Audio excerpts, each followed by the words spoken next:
What is up, ladies and gentlemen? Welcome to another Cause Monarchy dev stream. We out here getting some cool work done on Cause Monarchy overall, getting a lot of progress made on some pretty important tasks. You may notice that actually right on the today's task list here. Oh, welcome, sir. Welcome. Skirmish Badger. That's the way it goes. You two or three. What's up, Beaver? You guys are all having a good time. I just finished a Cause Monarchy cast, a 3-player free-for-all that'll go live in a few days. But more to the point of what I was just about to launch into here. We've actually already done one of our tasks for today. We converted flying workers to ice script movement. I say we like you guys were there, but that wasn't the case. So what I did was I converted the Dyad, the Talos, the Constituent, the Gosvaleth, and the Artisan into iScript-based movement. So I'll go ahead and demonstrate that here. Basically, the way that it works is... I've got everything I need. You can see, as you can see, you know, he just moves. It doesn't really look that different, right? But you won't have the sudden start and stop. It's just like the ground workers now. So, full thruster power. For example, it's a little bit more obvious when he's doing the building. So it's not like if you compared the Trojan movement. I guess I made the transports a little bit better than that. I'm trying to think of like a good example. But yeah, I think acceleration is a cool feature for some units, and I feel like for the Talos and the other workers and stuff, it was actually a bit of a problem. The Artisan technically did lose movement speed with this change, and I think that's just fine. You know, I'm not terribly concerned with that. It's a 4% difference. It's not that much. The Talos, I think, technically lost a teeny bit, as well as the Gosvaleth, but it's like barely you won't notice it. So the Gosvaleth also does the same thing, and then the other ones were the Constituent. Our hands for yours. Which moves pretty fast, actually. It's the fastest moving flying worker. And it does harvest resources, so you know, that means that you can make a lot of money with those guys. But they're pretty vulnerable, right? They actually have the least amount of health out of any worker, any flying worker. So that's there as well. We offer this. The Dyad also does it, so now you don't have the weird thing where they would slide after their movement and stuff. So that's the case. So yeah, these 5 units got that treatment, so they are good to go in that respect. So yeah, just wanted to quickly show you guys the results of that. I fixed a bunch of bugs with the Zetrolith. Most of it was just I forgot to implement some details, like there was some unit ID enum stuff that needed to be added in a few places, and took care of that. So yeah, all's well that ends well, is what I say. And that means that we can basically straight up launch into some Sovereign Saga work. So if I were to go ahead and copy this into here and have this be an ASC3 file. I'm sure it's in here somewhere. No, just gone. It doesn't organize it like in the top because it's technically it's a custom thing, right? So, oh yeah, here it is. It was down towards the very bottom. Okay. And so this is VTO3, Zerg, and Northwest Town. And then I believe, you know, we can quickly pull up our, call it this.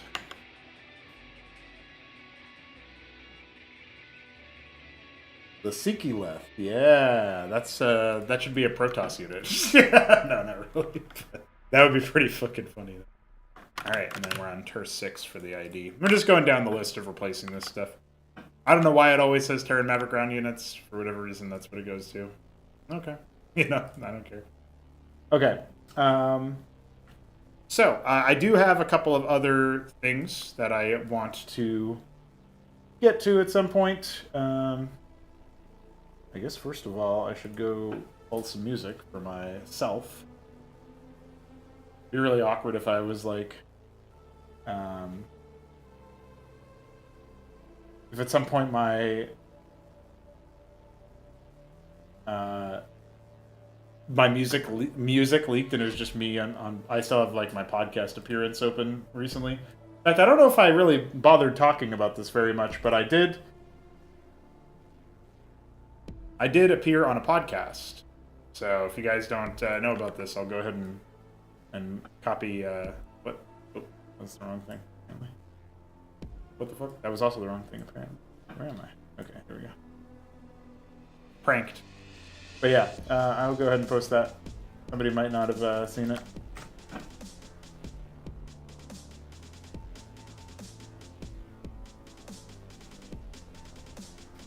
Oh yeah, I did see Skirmish Badger's YouTube comment. Very nice comment there.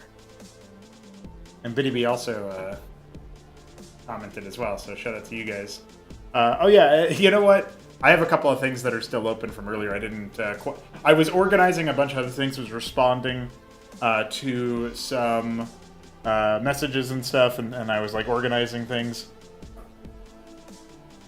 But I had not gone ahead and like organized my desktop, like my actual browser and stuff, so I have a couple of things open.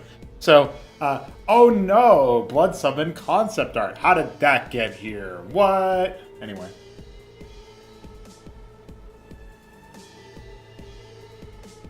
Keep that open for later. Just like to drop that. That's Arbuz Budesh. Shout out to the man.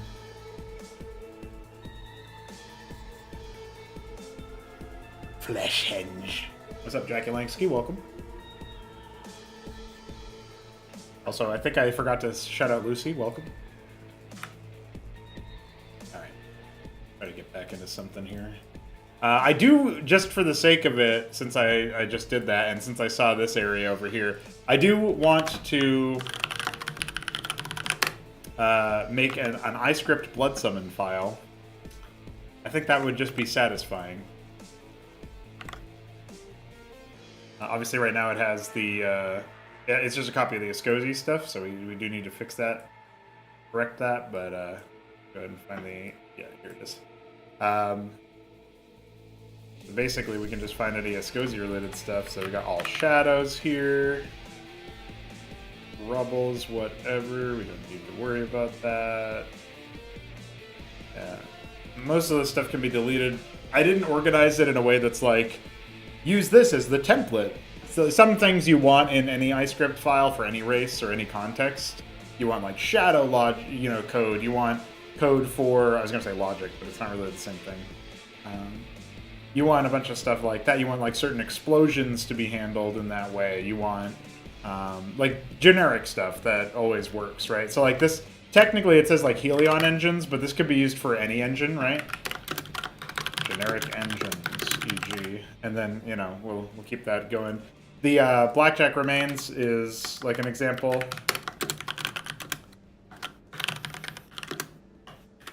You know, like that's the kind of thing you don't actually want to limit. If you you want that to be all over the place so that you can invoke it at any point.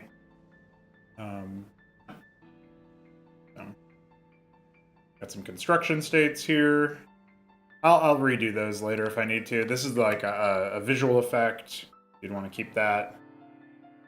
And then we have some more infantry units and stuff. Damn, I forgot. You know, I'm used to looking at this file and seeing it be really small, and so I haven't really like looked at it in a while. But damn, I added a lot of Ascozi units. I forgot that I added a whole ass playable race, so that's pretty funny.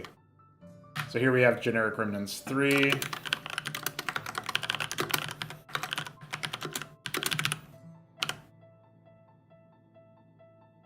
Ash shape overlays, whatever.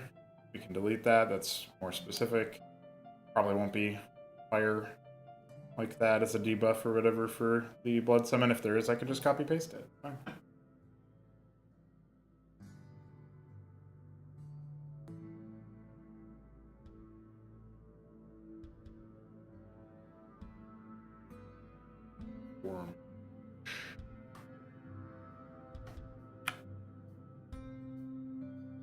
overlay. Yeah. We're getting close to the end, I think.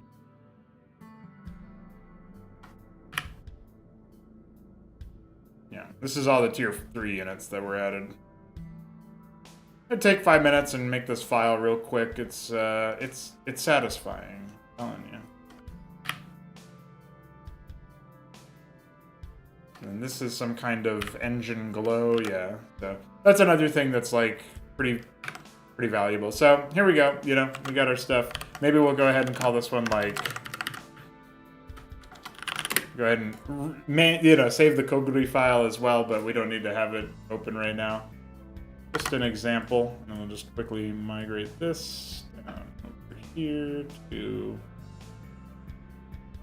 the spot. Okay. We're not using it right in this moment, but we can go ahead and my script love summon. There you go. Now the bin exists. Now we got it. Who's Lucy? I'm playing Cosmo. Oh yeah, sorry. Didn't know. What kind of factions do the Escozi have? I actually posted about this in the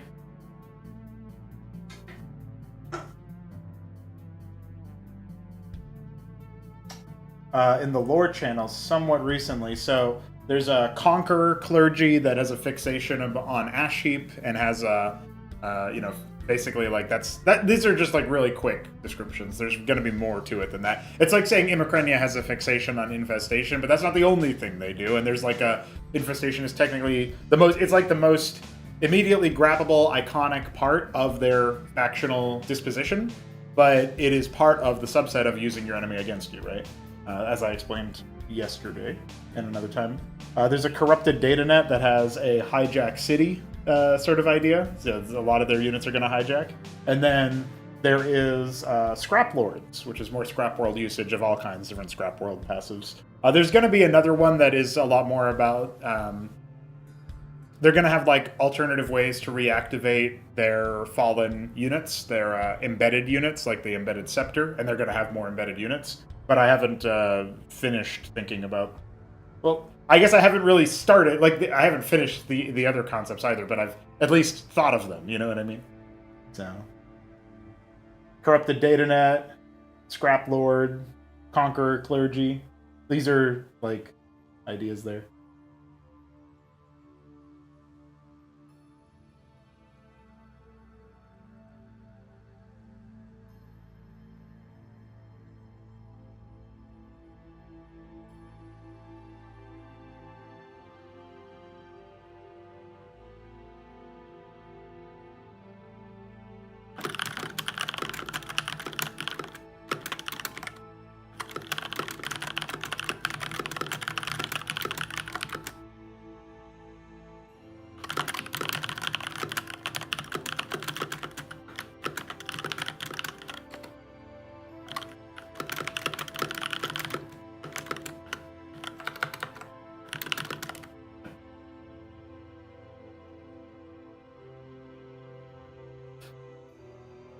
I'll keep that in mind, Rebecca.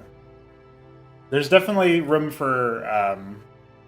I will admit, I used to have this feeling of, like, unease with soliciting voice acting for non-Terran roles, because that was either Zerg, in which case it was very specific, or it was Protoss, in which case it's like, I feel like everybody does Protoss wrong, and so I've relaxed on that, and, like...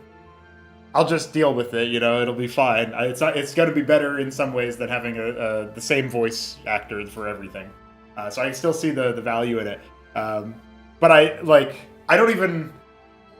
think once people establish what Escozi sound like, once I establish that with my own shit, I think people can riff around the edges and it'll be fine. I'm not going to be too worried. I mean, you're talking about an entire alien species. It's probably going to have a range of vocal performances, shall we say.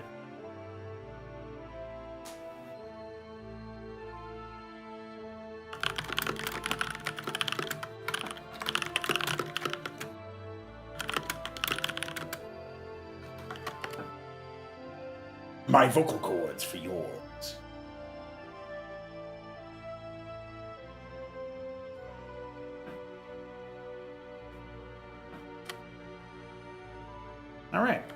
We got some good stuff there. We have our AI folder open. We can close our Visual Studio Code there. That's for the website. I merged the Z-Tree-Leth in earlier today. We can close PyDat. We don't need that right now.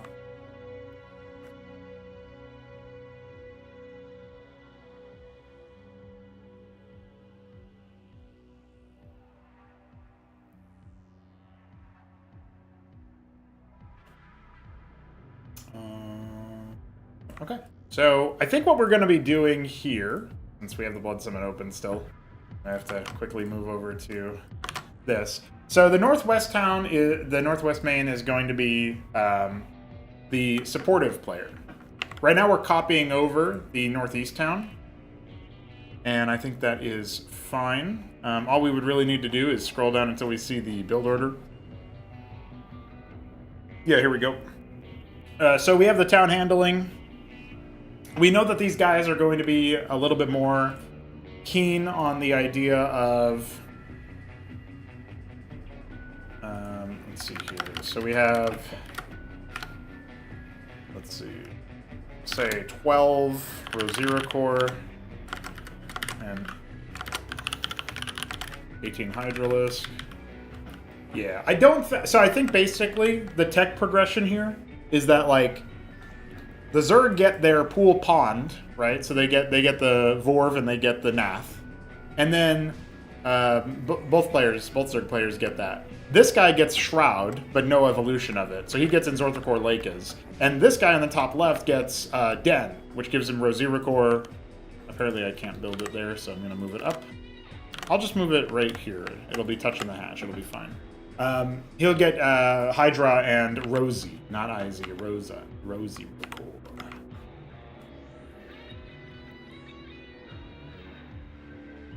Or maybe it should be Raws Zero Core. That way it's not, you're not talking about a fucking flower. Not being like, what's up, flower?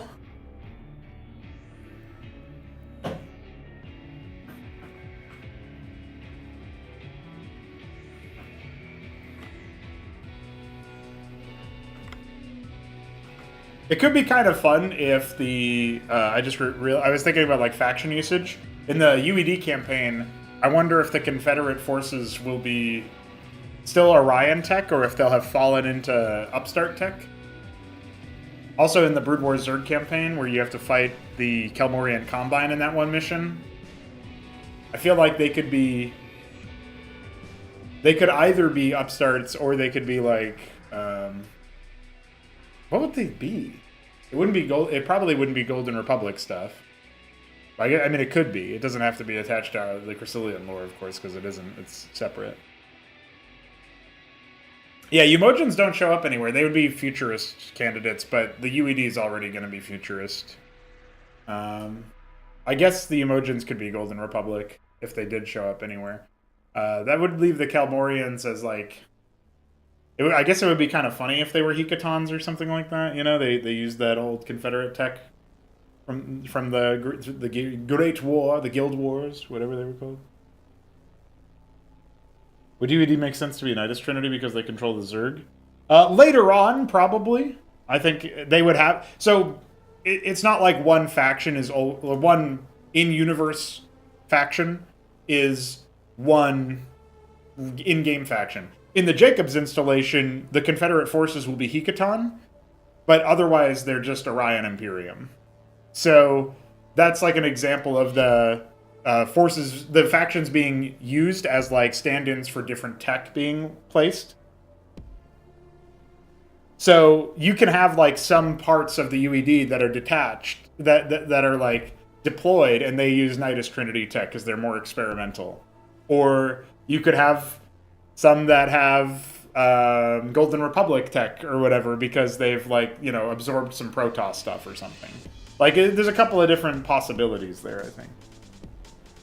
Man, I just remembered that some of the Brood War campaign micro missions are so bad, like the Battle for Braxis, where you're just fucking...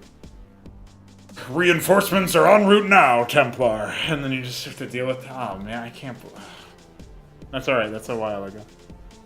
That's in a while, we don't have to worry about that. I'll figure out how to not lard that. so bad. Alpha and Bravo Squadron might be different factions. Yeah, maybe. I mean, my thought was that the Jacobs installation is more of like an elite troop of some kind. There's some kind of like Shadow Ops thing going on. And the reason why Raynor's forces are able to defeat them, despite this fact, is because Zerg are also attacking the place, and so it's like an opportunistic strike. And still it's a challenge.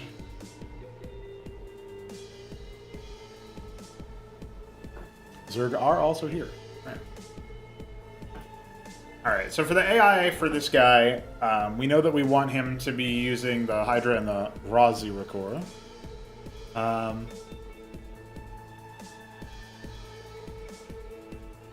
So his build order, as he opens... Zerg here? Zerg here? Zerg here?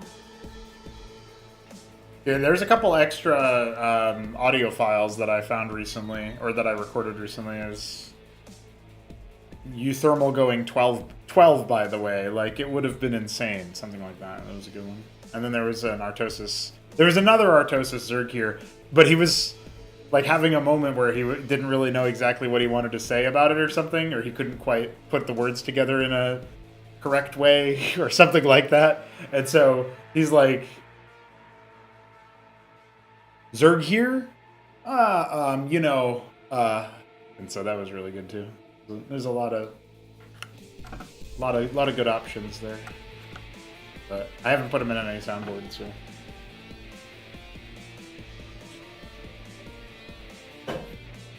So we do have this basic setup here, but unlike the the expansions have to be done differently. So the expansion here is at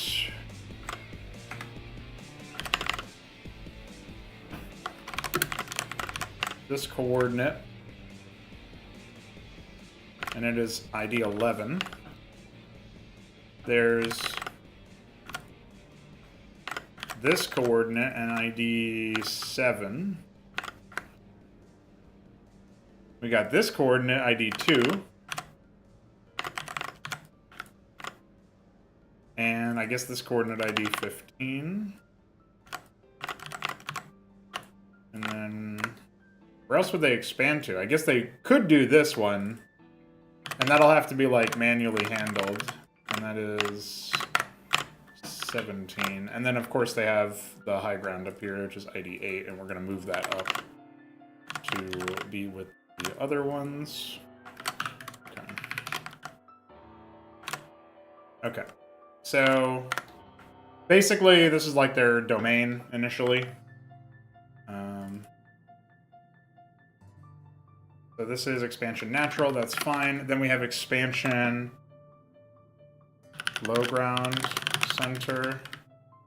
Then they have high ground north. And then we're gonna have Terran backdoor west. I guess we'll just call it backdoor. Backdoor south. Natural. Okay, so that should be fine. Okay. Yeah, what we're ironically going to have to do at some point, we probably need to do like this, right? So that's going to be that. These are going to be automatically assigned, so that's fine.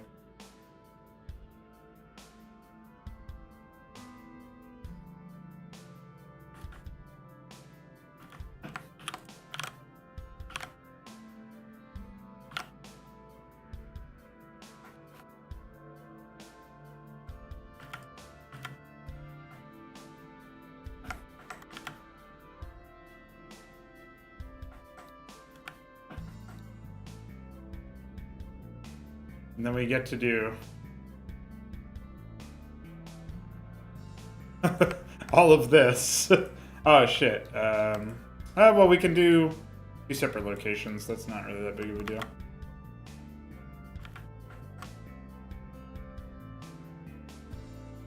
So we're wrapping the circuits around the... Like, we're wrapping locations around the circuits so that they end up setting up shop in the right spots, basically.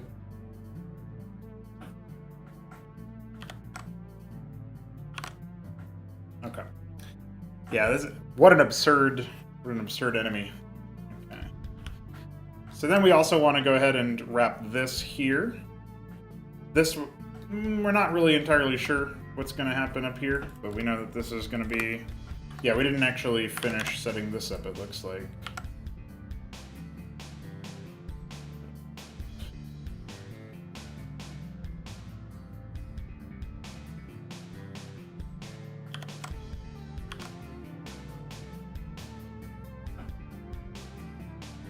I know I have some sprays here, yeah.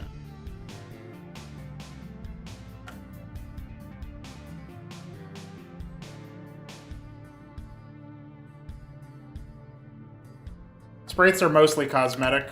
No. Hello, Alexander. My esteemed compatriots, I've made my humble arrival, and I am in a state of eager anticipation, enthusiastically awaiting the continued evolution and refinement of our illustrious campaign. Well, salutations to you as well, Alexander. I am precariously pondering potential postulations pragmatically, principally, and perfect.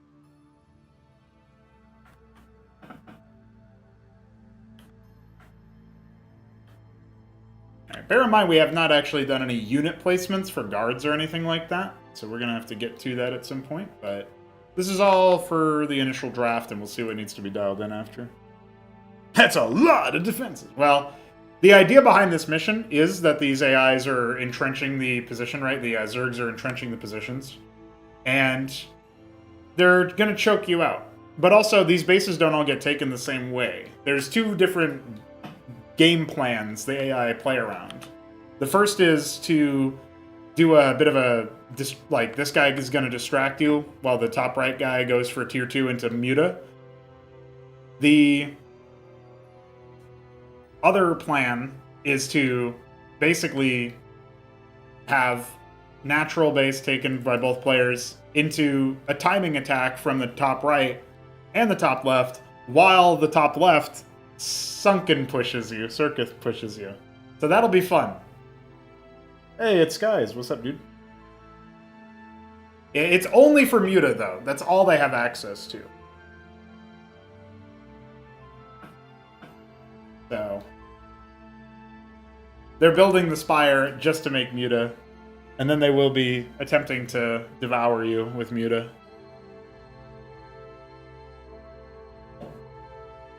Hey, what's up, Green Eggs? What a humiliating way to go. That actually happened to a lot of people in one of the other, in the original, so obviously original Hydra was even, like, that was for the remaster, that was like a while ago. But the jump into the second version of Hydra, where we had the Hydra refurbished maps now, that would happen to the players a lot. They'd get killed by a bunch of static defenses, so. Yeah, Muta Zerg is one of the scarier versions of the Zerg AI. Well, especially since Mutas did get some nice buffs. They got that one armor buff like a year ago or whatever, and they're still dining out on that. We don't really see Mutas very often in 1v1 or anything, even when tier 2 does hit, so it's kind of fun. I was debating whether to add a throughway ramp over here, but I kind of like that you can wind this way and come down. Also, the Zerg can do that technically, but I don't know if they will. I just think that's like a neat little architectural choice. It actually would feel a little too perfect or whatever. I don't know. Like, it would feel a little too...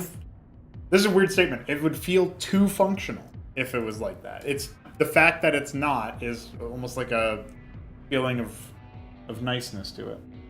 Do you think it's possible to destroy the Zerg before the timer ends like in the original? You definitely don't have to wait. The other mission objective, actually, is to destroy the Zerg. I'm debating the inclusion of an AI ally that you can do certain things to activate at some point, or you just have to wait like half of the timer and then they drop in. I'm not entirely sure, really, like what will happen with that. I think it's going to depend on how difficult it feels to play through solo when I'm doing my testing, my own private testing, like before I even release it to donors. And we'll see what happens there. But I think, like, definitely one of the plans is if you're good enough to break through the Zerg, then you're going to be, like, the idea would be that, like, you know, Mensk sends some, an initial strike team to assist, or like, you know, he's got, like, forces of various, like, various states, I guess you could say, right? So, like, some of them are closer than others, but the main evac force is far away. So they need the full 30 minutes. But halfway through that time or whatever, you know, 12 minutes, by the way, into that timer, the Sons of Korhal, like an initial strike group or whatever, which was a faster response team, they were closer to the distress signal, they're able to make it in. And they're able to say, you know, like, they're able to help you out.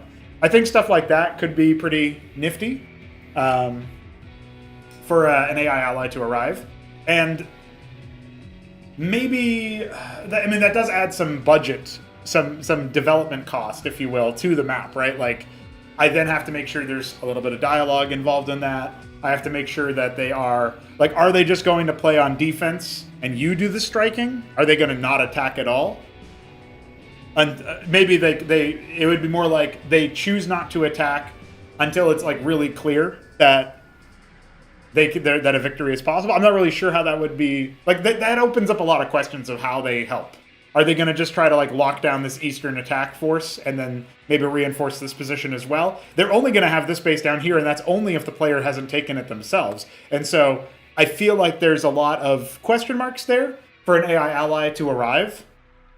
Because if you allow them to take this base, then okay. But if you've taken that base, they ain't gonna go here, you know? That's not going to survive them. That's not going to keep them alive or whatever. And even still, they won't have, like, a natural base, most likely. Unless they arrive super early into the map, I guess. So I guess that could be a thing. Like, maybe we actually have it be that they arrive... Maybe they're... Yeah, I don't know. Like, I think in order to incorporate them in, they would have to be way sooner than I would want for map flow. I would want them to show up partway through the timer as reinforcements. And, like, that's like a... Even if you're bad and you're dying in, like, 8 minutes, you see that the timer said, like, reinforcements in 4 minutes. Like, oh, man, I could just... If I can get to reinforcements, maybe I can win this mission. You know, maybe then it'll be easier or whatever. And then, you know, you, like, try to get to that point. I think that's, like, a good motivator for, you know, try to keep going. So I like that idea, but I need to make sure that, like maybe that's just part of the reinforcement objective then, is to keep the landing site clear. I did that in Anad's Greatsword as well, if you guys remember that map from 2024. Player and the AIs get similar stats, so would it be possible to have an enemy mode in these campaigns where you play as the opponent? I actually don't think... Well, first of all, that's a lot of... Like, the AI has a lot of... that would require a lot of development, because the AI has a lot of, like, specific things that it does, right? So I would have to program specific missions to be inverted. In this case, you'd have to kill the Terrans before the 30-minute timer runs out and the Sons of Korhal evacuate them, which sounds like a fun idea for a mission. But it does mean that I'd have to design a whole Terran AI, have them do certain things. It would be more than just, like, flipping a couple of switches or whatever, you know? Did I complete this campaign? Trong, I'm not sure how to say your name. It looks like you are... That name looks Vietnamese to me, but if that's the case, then I wish I knew something in Vietnamese that I could say to you to say welcome, hello. But if it's not Vietnamese, maybe it's Thai, I don't know. Southeast Asian? Either way, welcome. Glad to have you. I'm working on it right now. That's what we're doing. The second mission is there, however. The first and second mission, the tutorial and the second mission there is all available for you.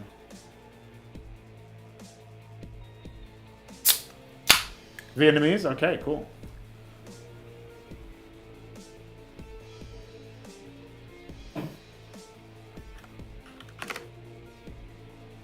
I like learning this stuff in new languages. So. I don't know if I'll remember it, but how would you say hello? Xin Chao. Okay. That's easy. Xin Chao. Could you join? Yeah, we have a Discord server. We have a Fluxer server if you prefer Fluxer. There's oh, I guess there's no Discord link in the description anymore. As long as the Fluxer link, I should probably fix that.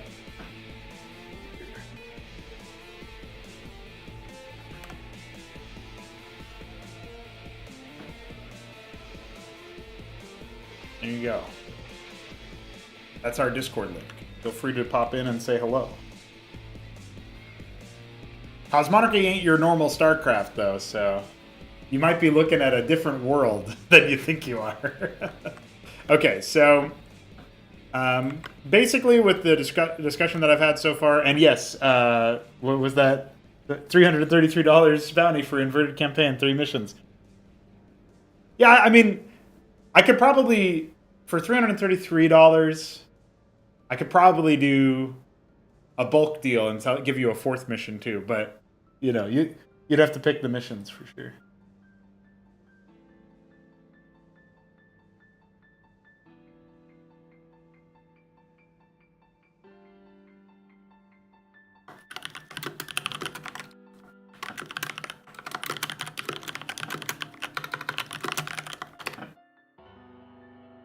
I don't have that money. Nah, you got it, dude. Surely you do.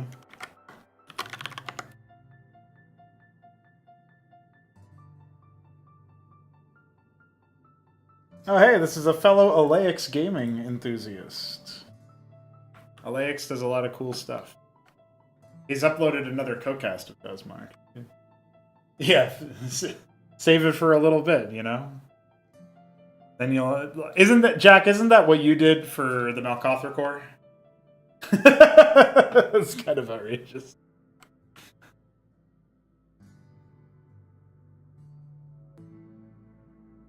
It's pretty good, though.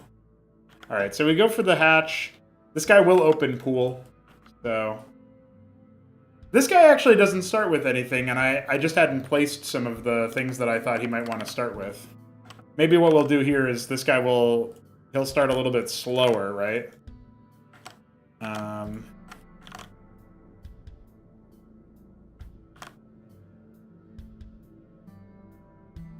And then what we'll need to do is we'll need to go into here for unit ID and find the Rosura Corps 616.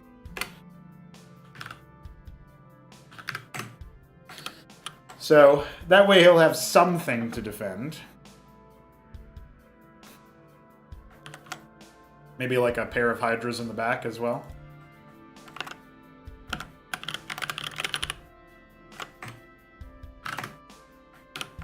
That should be fine. I think that'll defend most like cheesy plays or whatever all-ins. Does he start with a Larvas? This is a good question. Oh, maybe he does technically start with this? No, that's an AI layout.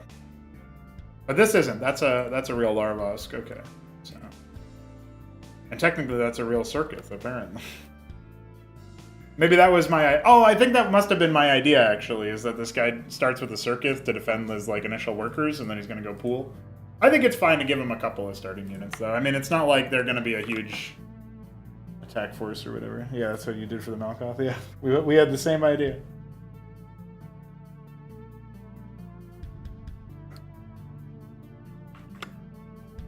More explanation on how they get the starting units without the tech node. They just rocked up there. You know, they escorted the Droleth to build the hatch.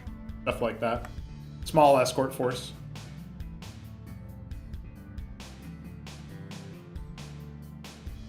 Well, you've got a lot of Zerg neighbors here, Alexander. I don't know if you noticed, but Weekend Wage is basically all Zerg. Siki signed up as Protoss. He's going to clean house.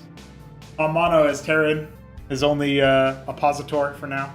Honestly, Hamano's versus Protoss did look pretty good though. So maybe I can't be super confident like that.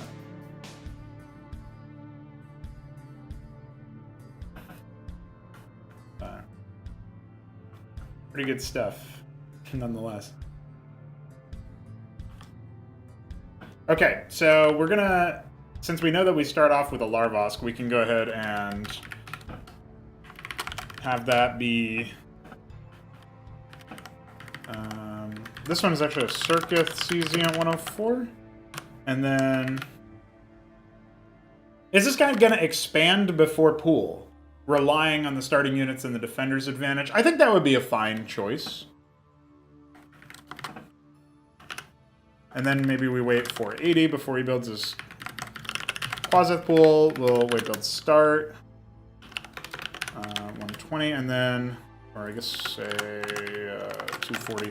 So if we're doing the greed isn't really the right one. Containment is the default. Is that right? No, containment is the non-default.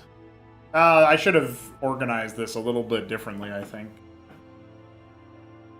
But whatever, it doesn't matter right now. Currently fighting Cannoli. Cannolo could win. Yeah, I think he could win. He's the dark horse outside chance guy. But honestly, we don't know, right? Because like we may get more signups. Right now, we just have Siki as the latest signup, but.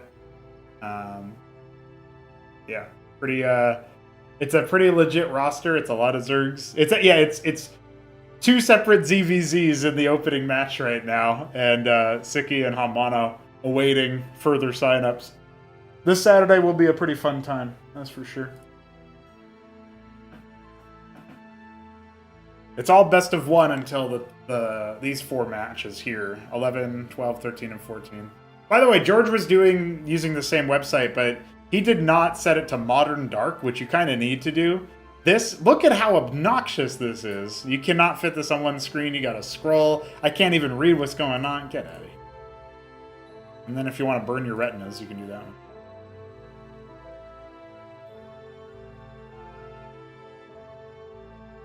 I did like that, people keep telling me like half the server is going to switch to Blood Summon, and yeah, I believe it. I believe it. Who will stop the demon uprising that takes over Cosmonarchy?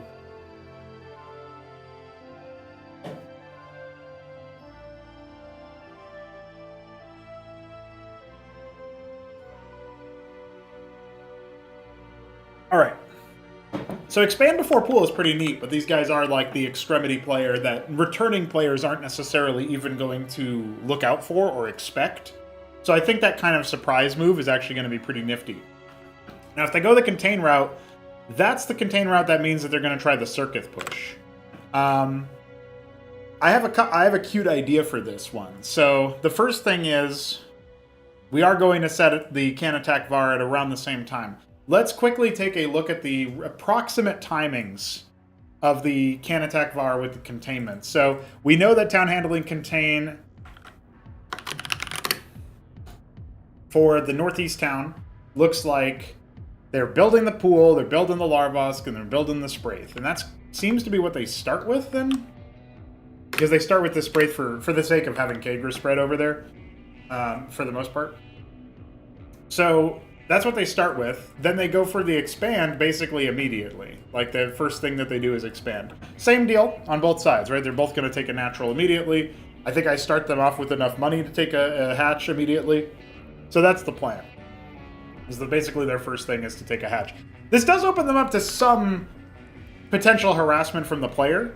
But even if you grab, your 4 Mavs and 2 Vultures and beeline over here, fast response time and a heavier garrison for defense is present there for the top right Zerg. And the ally ship over here is also going to be able to send units through this area. Plus, some of them units are going to be down here a little bit, which is a little bit closer anyway. I don't think you're going to be able to rush down the hatch. But I could be wrong, and that could be an abuse case that I might need to consider. I know that the Zerg often, the AI often, move some of their garrisonable units over to the expansion site, though. Maybe only once it starts. They don't do what humans do, or good players do, which is escort their worker there, but I can't program that, as far as I know.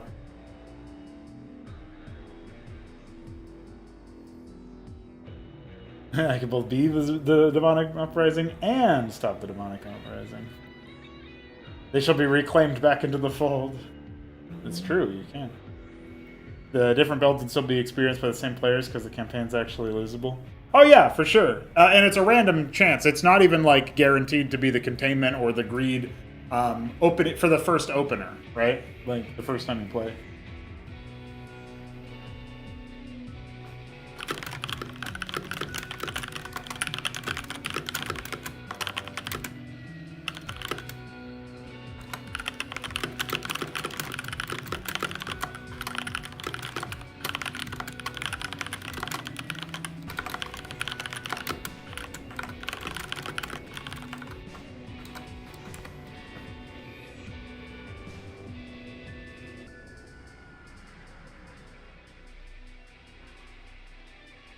Okay.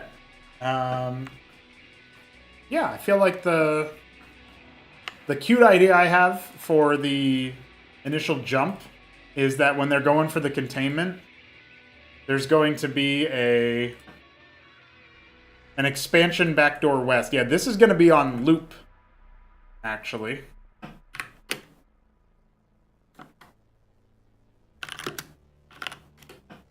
We're going to say wait 10 seconds. And then basically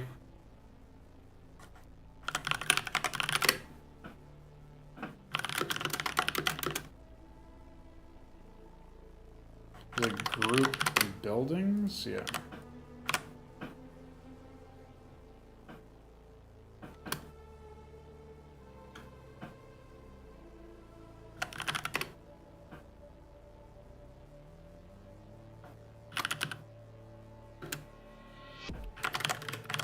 So if they already have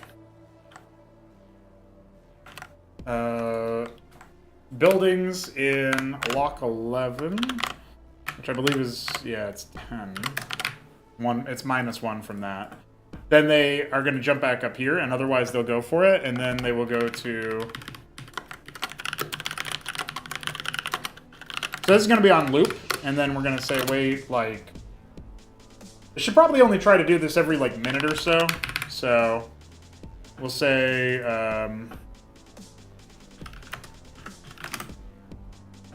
yeah. Every minute they'll check that and try it again. Oh, I guess the minute... Yeah, that's not really what we want. Okay, that makes a bit more sense. Yeah, the AI kind of does. They take one of your expansions really fast. In the modern, like, V-Terran 01 Hydra Refurbished. The original rendition of that map, it did deliberately just push a bunch of Circuith around and eventually closed off one of the players in the high ground. It's pretty fun. I mean, I think it served its purpose. Okay, so when we do the... expansion backdoor west. This is where we need to say multi-expansion backdoor west. We multi it instead of a call because it doesn't have a return anymore. It's a loop. So that's going to be its own thing. So I think we're going to do it like this. But I wanted to try to count out the... I wanted to try to count out how the timing would work here. So they expand immediately. This guy's going to start his pool. He's not going to be able to attack, actually. Not immediately, right?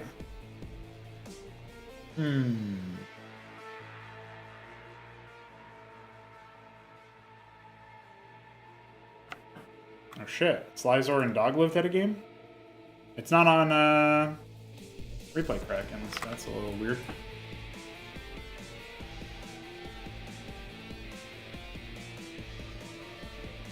I want to check out Slyzor's gameplay at some point. It'll be good.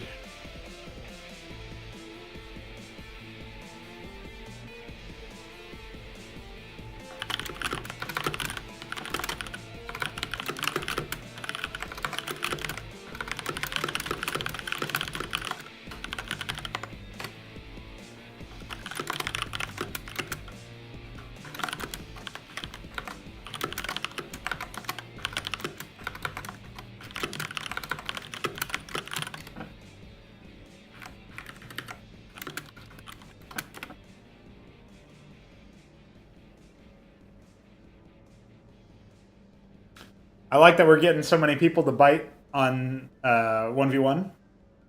I'm gonna chill that weekend wage link to Slav as well the next time I see him. I tried to get Goosey in already. Hippity's of course signed up, so shout out Hippity. Goosey's still on vacation, I think, so who knows?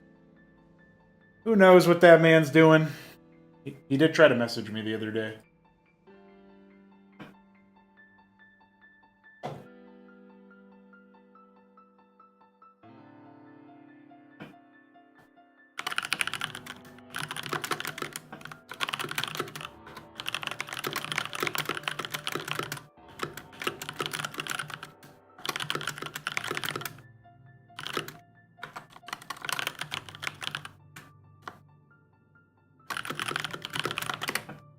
Hey, it's Chambler. What's going on, dude?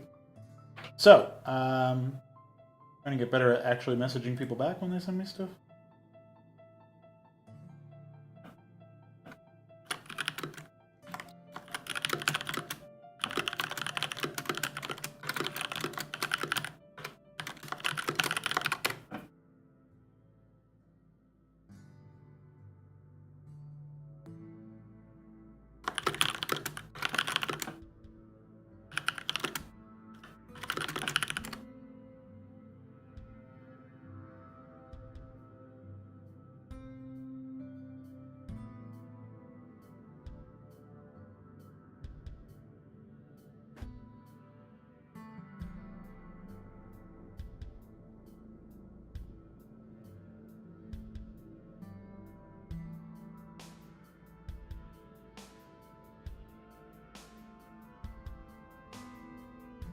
Before after Doggy left. Isn't Flyzor Zerg, though? Do you mean Slav? I know Slav plays Terran most of the time. I think sometimes he'll play Skozy.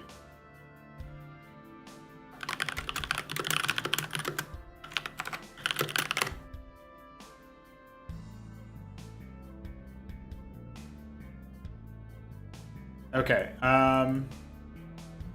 so based on this timing, I don't actually think we can have... Well, I mean, we wait 960. Let's see, we wait build start one pool. And pool's kind of early on after the expand. Maybe we drop this here. Then up it there.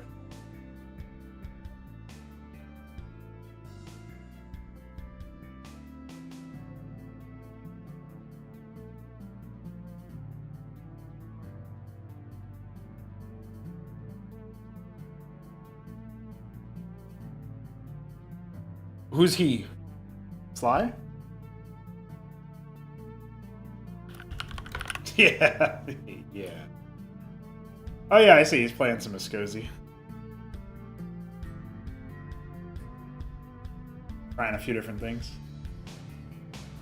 This might have been a good game. It was a 17-minute one. I'll check this one out. He's playing Skozy in this, though. I think Zerg is his main, from what I've seen. He plays way more Zerg games.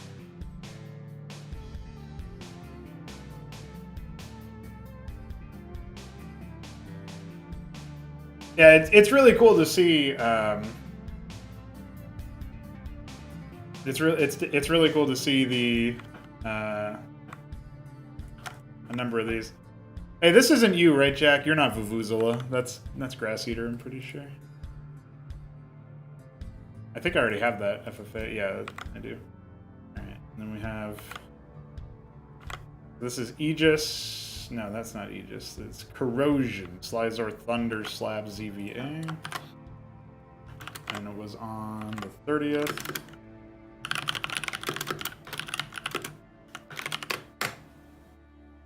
What? The fuck?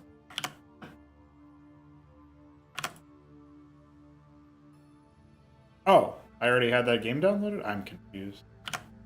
I don't know what's going on. But there was another one, right? That was more recent.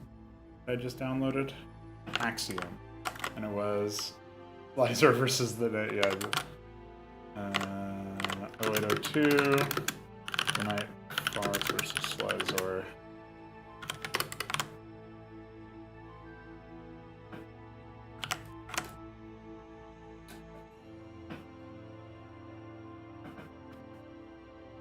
It probably doesn't help that I'm changing context a bunch of times.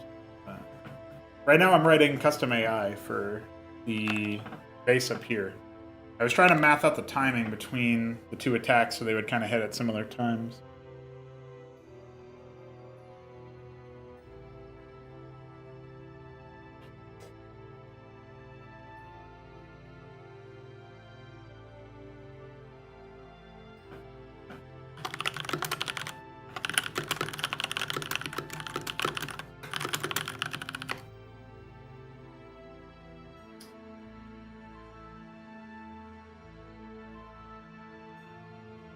Yeah.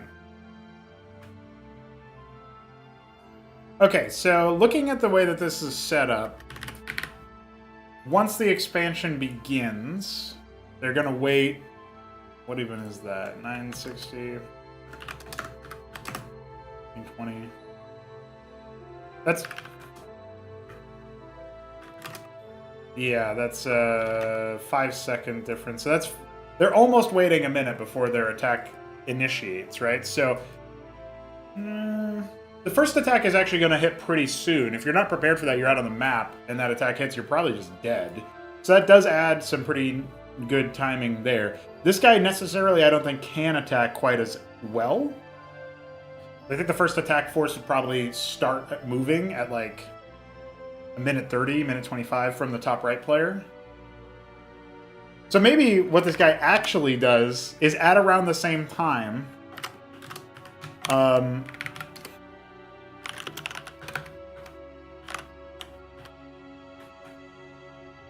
he goes for the back door. So the top right player attacks, the top left player goes for the expansion behind it, and then he'll attack like after that as a way to like try to cover or announce himself or whatever. Trying to make smarter AI. This is just for this one mission. So we have the player up here who's going to do an attempt at trying to contain you on the other side of the bridges on the right side. And then this player up here in the top left is going to try to do a more aggressive push. So I think with this, we can then go back into the main build order now that we've taken care of the initial extent of it. What point do they go for the... I think these guys can skip Vornath, honestly. I don't think that they'll even bother with it. Instead of that, we'll have them do the Hydrith Den. I think that would make sense. Then we have the hatch here. So when do they want to take a second hatch? They will eventually have a second Larboss, but these guys flood hatch as far as that goes. They go 1, 2, 3, 4, 5. They're going to go 5 hatch in the main. With a second Larva. So they'll be on 7 larvae just from the main base, but I don't know how quickly they'll assemble that. I think they'll be a little bit slow to it. I'm going to have both. The aim is, Shambler, I'm going to have both. I will probably be streaming the development of my August Crap submission, because you're supposed to play as the Imacrenia Tendril. Also, I started this map a long time ago, technically, and so I wouldn't be eligible under those rules.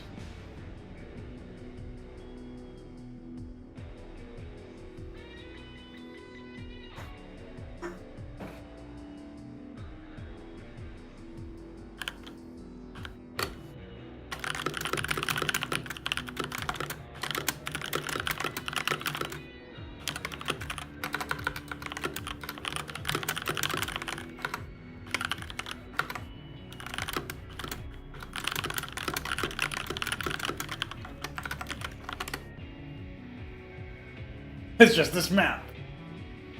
Yeah. I hope we get some more contestants, too. The Night Fox isn't locked in yet, so...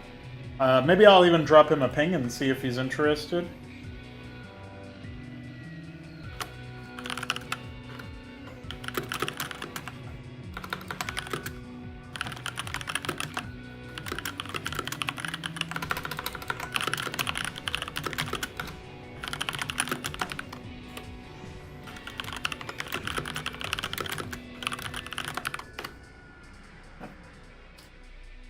I am not a pro gamer, no. I made basically a whole new game in Starcraft. It's called Cosmonarchy.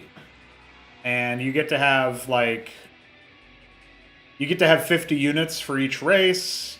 We added a 4th race called the Ascozi. These guys are completely new. You can check them out. They're pretty cool. Oh yeah, and Hamster too. That's a good... It's a good pull. Good recommendation there. We gotta update those screenshots soon. I can do that pretty easily. But,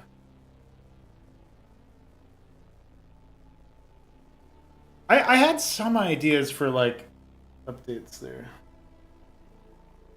Yeah, they are ancient. Yeah, not pro, but I am pro. Pro no go.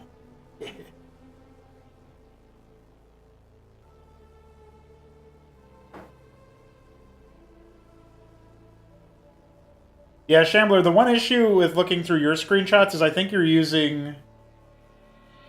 They're all slightly different... what do you call it? They all have different resolutions, technically, because you're not... I think you're using, like, the snipping tool or something. You're not, like, actually taking a screenshot with print screen. And you're not taking... you don't have, like, ShareX installed or something, so you're not taking, like... I think it's Alt-Windows S, where it actually locks to the whole screen resolution. So it's really hard to end up using yours because of that. I can sometimes use it for other things, though, I will say. I can sometimes use, like, a snippet of it for, like, a thumbnail, maybe.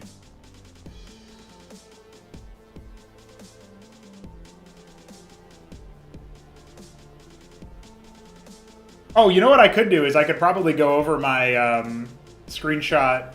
Oh, I can't always do that because sometimes I have the UI of my video player in there. But, yeah, never mind.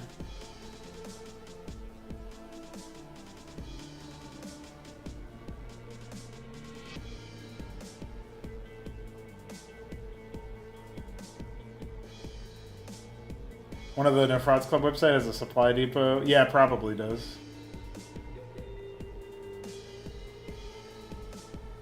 I am in America. I am in America.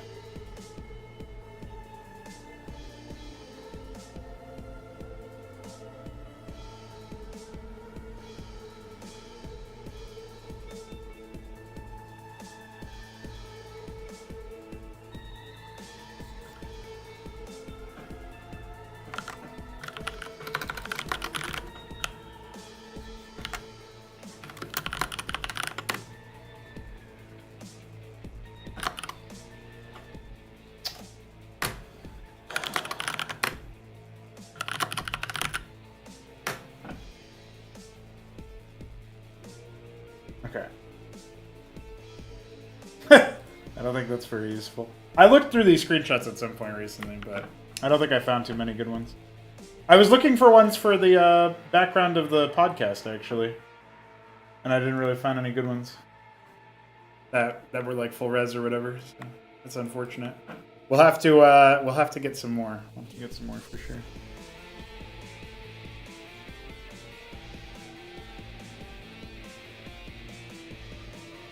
Yeah, dude, Boscovine and Mame Street are pretty good. Boscofin might get updated or, you know, called through pretty soon. Has it gotten any updates? Any plays? No. Nobody's played it yet. Oh wait, maybe I already graduated it. I guess so, yeah. I must have put it in here. I did, okay. It's in tournament class. It's in tournament ready. Oh, speaking of, there's some map updates I need to make. I forgot about that.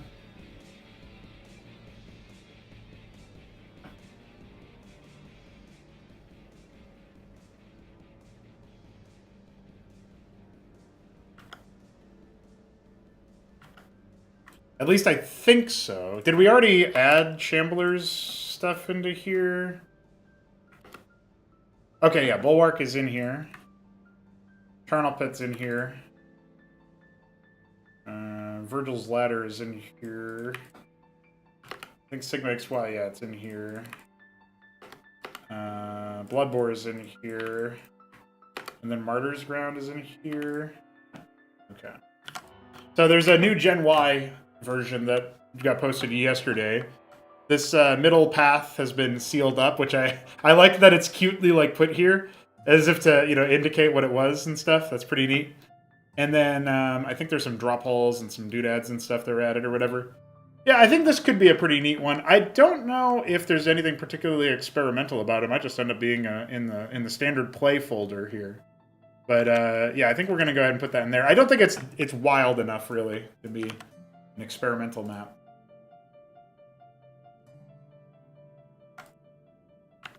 Maybe it's kind of like on the line.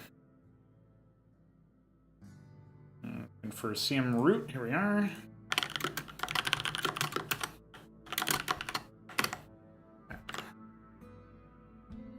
All right, let's go back to our work.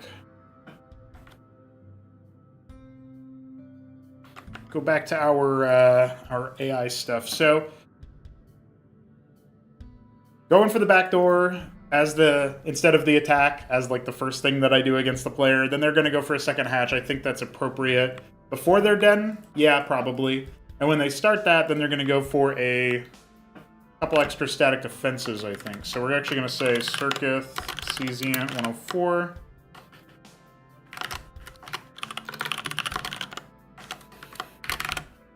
And then I think they can probably go for their fourth Hatcherosk here. Or no, that's their third, not fourth. There's 1, 2. They're going to add some Circus.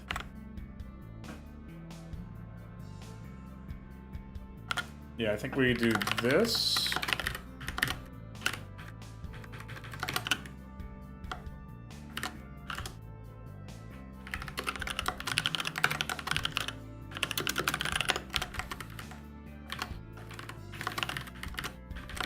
Oops.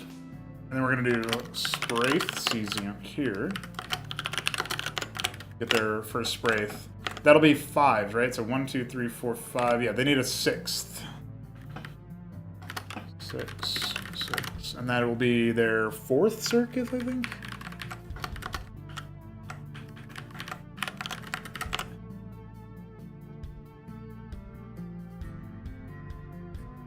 And then their 7th will be a Circuit. 8 is going to be a Spraith, 9 Circuit, 10 Larvosk, 11 Circuit.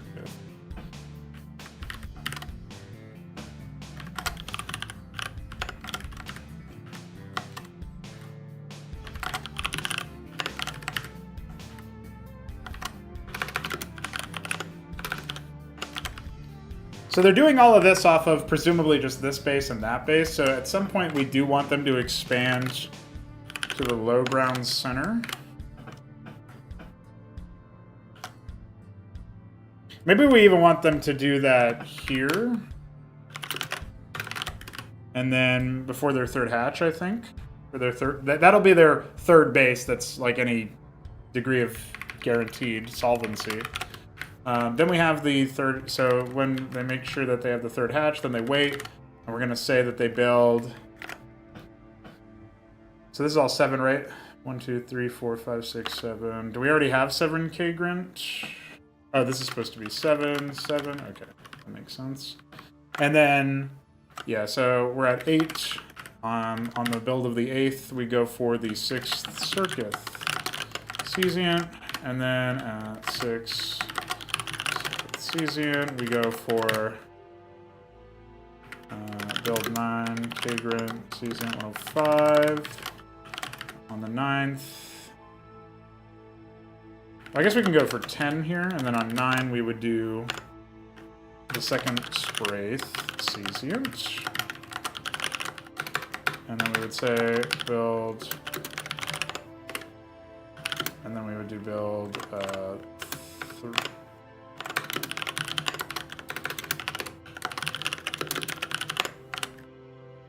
And then at this point, we're going to need to add a 4th hatch for sure, so somewhere around here.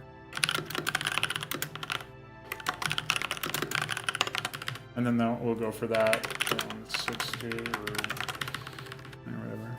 Hey, it's Bitty B. What's up, dude?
All right, Nightfox did start working on something yesterday, so there you go.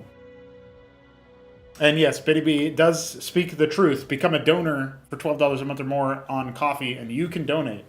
Well, you can't donate. You can test these maps before they hit live. I feel like every Sovereign Saga map release is kind of an event in the community, too. It's pretty good.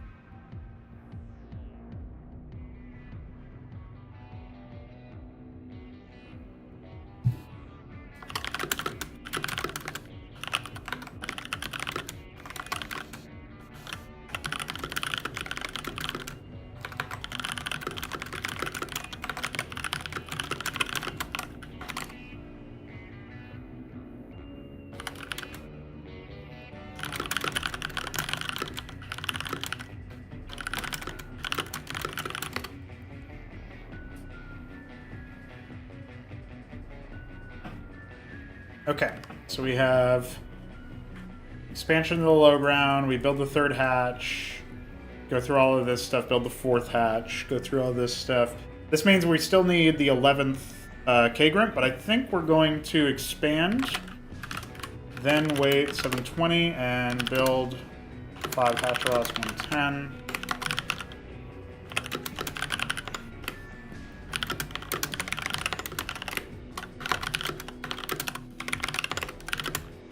And this is our, what, 7th circuit or something? Yeah, circuit.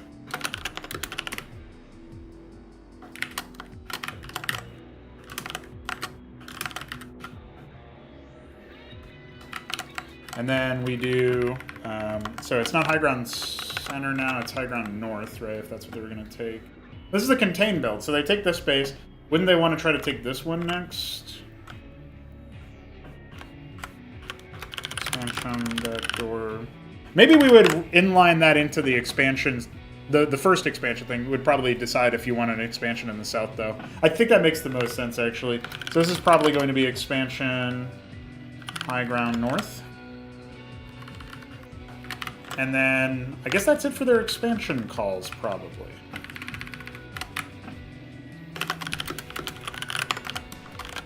So then we're good. Obviously, this is just for the containment stuff, so we still need to write a script that will work, a build order script that will work for them if they're not doing the containment. I think it's mostly going to come down to the expansion protocols. I'll probably develop a more robust, less brittle version of this kind of scripting for future maps, but I don't think I need to worry too much about that robustness in this particular case. Maybe I can come back and add it later, but it's not. This is something that I can update without updating the map. The scripts are all not related to that.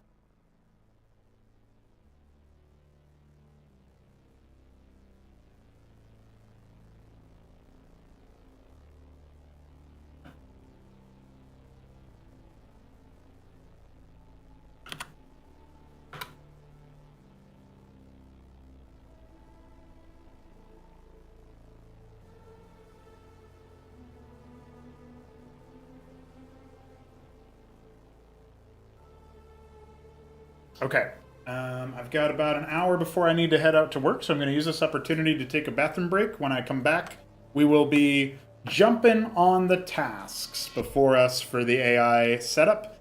Do some triggering for the player and like the general map configuration as well that I'll copy over from mission 2. Load the bank for the cross map variables, like if you help document or not, and probably a couple other small setup things. That'll just be like a necessary step towards getting the map playable and completable. We'll configure our objectives and our faction and player names and all that. But yeah, this should be a pretty straightforward approach now. We just need to write the AI build order for the other alternative strategy, and then probably have some debug information in the map that prints out whether or not it is a... what kind of move it is, basically. Like what kind of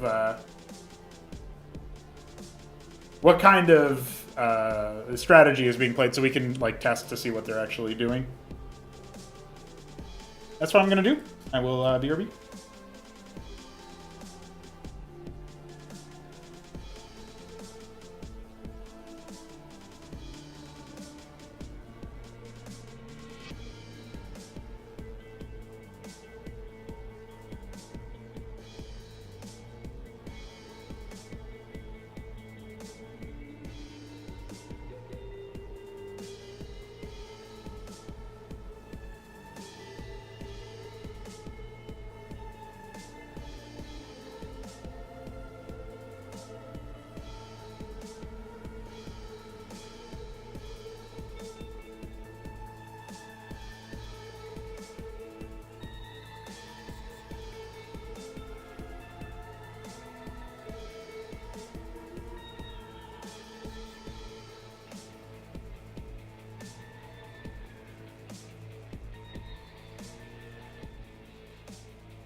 I have returned.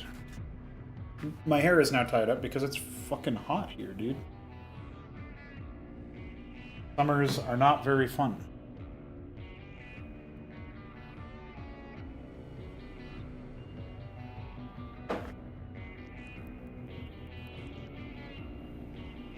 I'm glad Alexander is cheerleading, talking about how excited he is. I'm excited for him to play it. I hope he records it. That's my hope and dream. Hope, dream, and wish. Do another quick refresh on the weekend wage, and then we'll get back into it. Just making sure nobody else signed up in the interim, since I mentioned a few people. So it looks like the Night Fox is confirmed to participate, which puts us at Starbound units. We're going to be doing some Starbound factional development at some point. My outstanding donor task is still to make a 4v4 map for the Shambler, and so I'll try to bang that out. Probably, I feel like I should be able to do at least like a gray box style stuff in just like 2 days work or whatever. So then, of course, detailing it, decorating it, and all that is its own thing. But I'll find some podcasts to listen to or whatever. It won't be that big of a deal.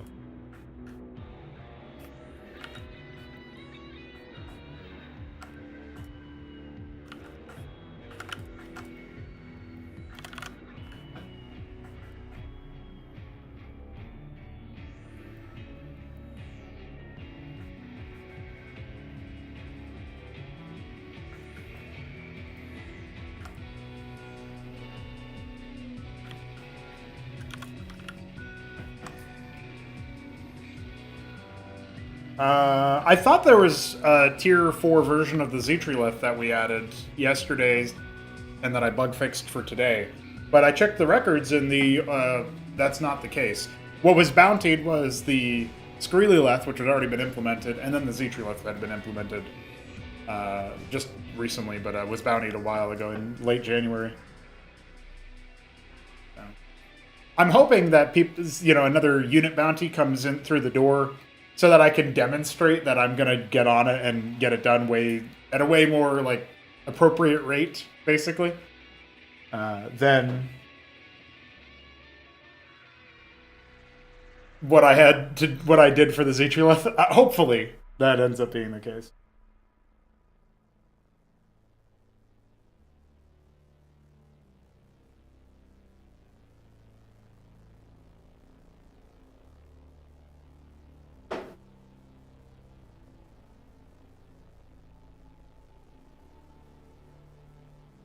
Okay, so we were in the midst of looking at the greed build. For the Northwest town, it's not greed, it's actually like interference or more frequent attacks and stuff like that. So the attack handling, actually, we haven't written for either player, I just remembered. They don't have the attack blocks, so we're going to need to do that too as well.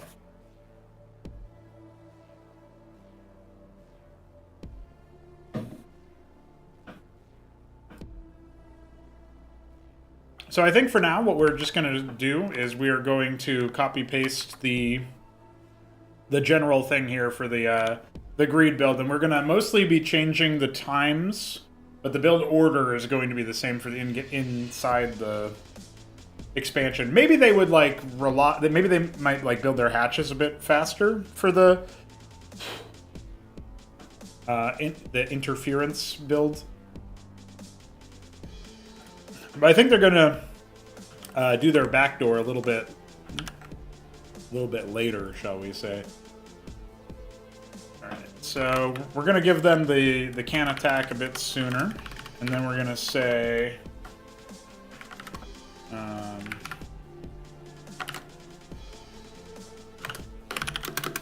yeah, they're gonna build their third hatch pretty quickly. And then they're going to expand to, we'll actually make it, so yeah, this makes more sense. They'll expand to the low ground center pretty quickly after that. And then they'll wait about half a minute and go for the Hydrath Den at that point. Again, this is all like way before their expansions and stuff. And then every time here it's like a hatch, we're going to say 4. And then we're going to say 5. Obviously, we don't need this anymore. The backdoor west kicks in pretty late. We got the expansion low ground center, high ground north. Yeah. Maybe we could still do... then we could still probably do this. So, like, when they start their 4th hatch, we could try the... Well, that's pretty close, right? So maybe it's after this, like, salvo of Circuith and stuff.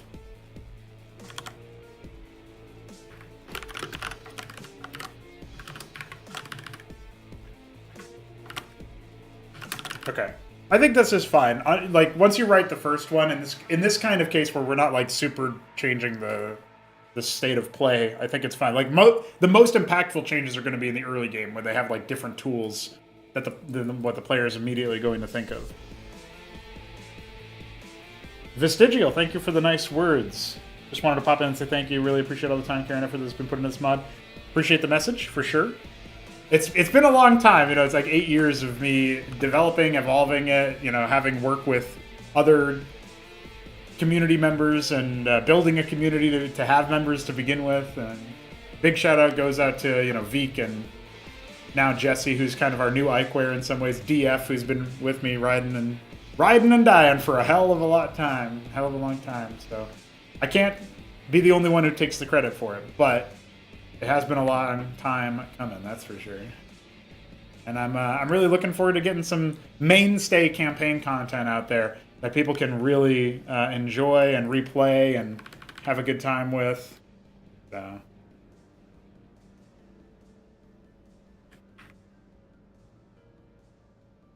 thank you. And like I say to everybody who I cook a meal for at shift work, please enjoy. That's a funny thing to correspond to, but it's legit. It's how I feel. I think you will enjoy, so please do.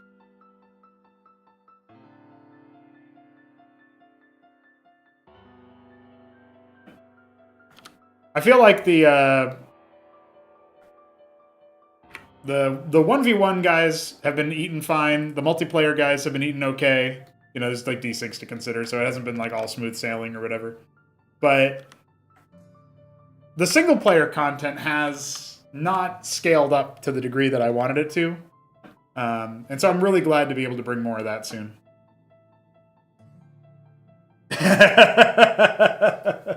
I should do that, video. I should.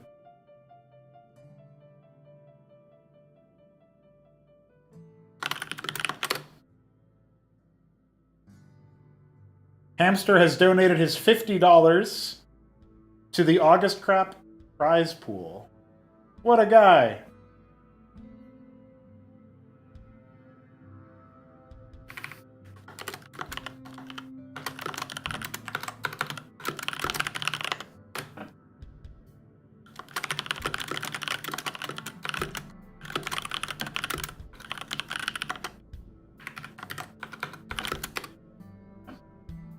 That puts it at, I put my own dono as 50, which right now that might be a little bit of a ways off. I better get first place so I don't have to pay. It'll be fine. But that means that we're at $135 for this event. First place gets half of it, I believe, right? Yeah. So, yeah, first place actually earns, like, 67 and 50 or something like that. $67. 67. That one was for you, Chembecca, you fucking zoomer. Then we had, yeah, so second and third place, 30%, 20%. That's pretty cool.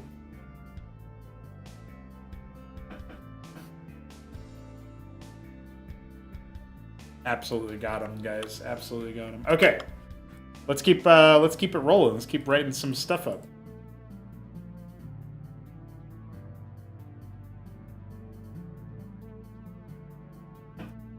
Maybe every minute is a little bit fast. Do that. Gen Beta, not Gen Alpha. Are they really calling them out like they've wrapped around? It's Gen Alpha, Gen Beta. I don't think Gen Alpha's old enough to have kids, though. That doesn't even make sense. I guess it depends on your country, but seriously.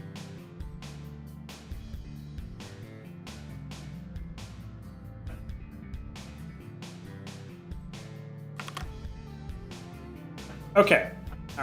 So I believe the next thing that we need to do is the attack handling. So here we go. It's attack handling. That's literally the... That is literally the thing. Okay. So we only start doing the generic attack stuff. It looks like... Attack generic. What is attack generic? An attack with... Oh, okay, yeah, that's the... I don't know where Z-Lupe is. Okay. So basically this looks like it's our last thing. Yeah. So we write a couple of initial attack waves, and then we just kind of let the infrastructure I've already put in here handle the attack waving afterwards. So the northwest town does have some variableness to when it acquires the Hydrith Den.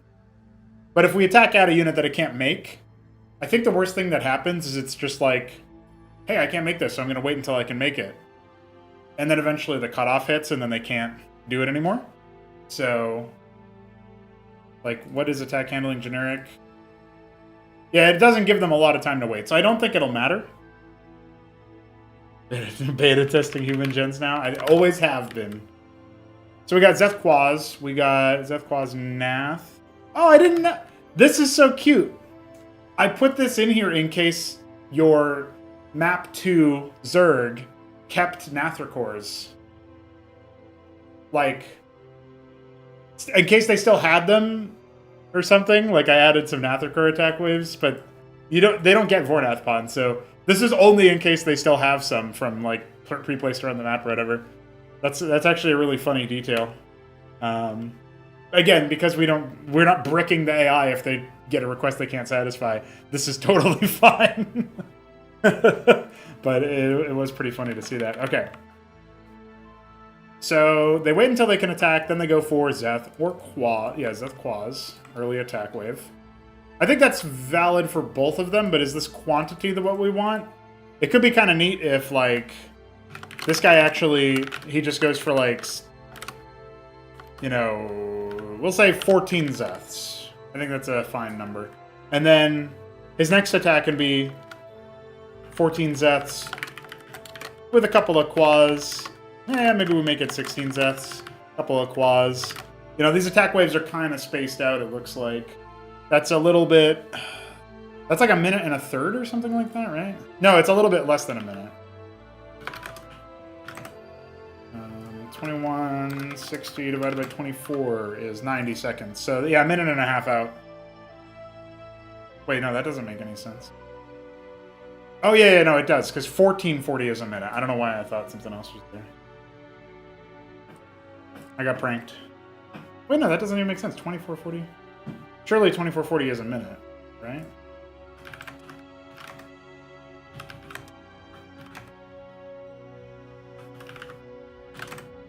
Oh, 1440 is a minute. 2440 was the fraud the whole time.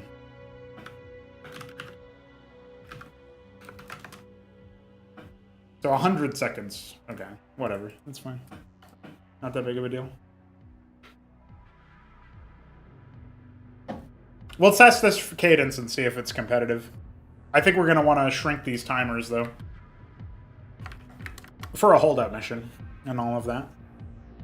We do like them lining up where possible, so there is that, right? I think by this point they should have the...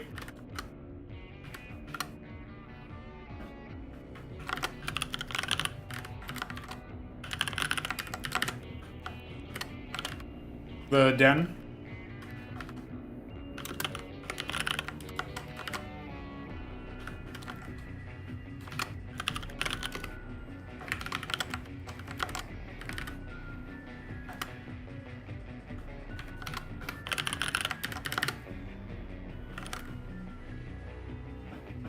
I think that's fine for the initial set. For our second player, of course, we have to do something a little bit different. We can't just rely on the generic attack logic. We have to... We probably have to go to a holding pattern of this is your loop of attacks until you have a Spire. And then once they hit Spire, I think they kind of just need to hard switch into, like, Muta Ling or whatever. Muta Zeth. That's probably what we're going to do. Maybe we even do that for this guy too. Maybe it's like use your generic stuff or whatever, but once your ally has a spire, now you go like mass Hydra, like Hydra Razi or whatever. I don't know. I'm not sure. Maybe it'll probably be fine if the Northwest town does whatever after a certain point, and the Northeast town is the one that has that extra handling. But it was an interesting thought process. We'll keep 8 and 4. I think that's fine. Then we go for the.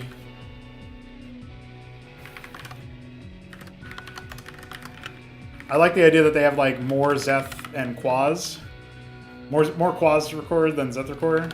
You know, like leaning into the ranged attackers or whatever. I could bounty a Malkoth morph, which doesn't need to be complicated, just absurd and cool. Mm.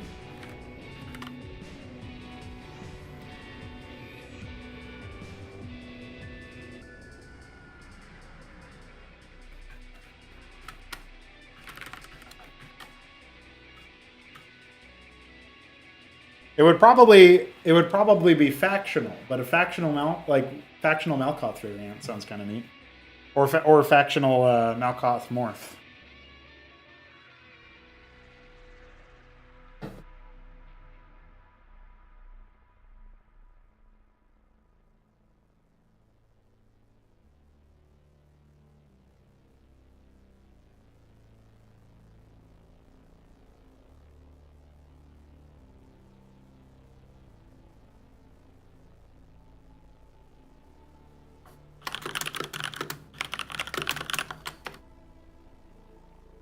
Flame, I don't think is watching the stream.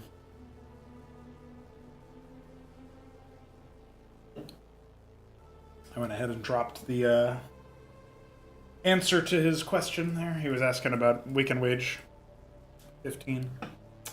Okay, so we got Zeth Quaz. Okay, yeah, so when did the Vorv show up? Probably the third attack wave would be fine.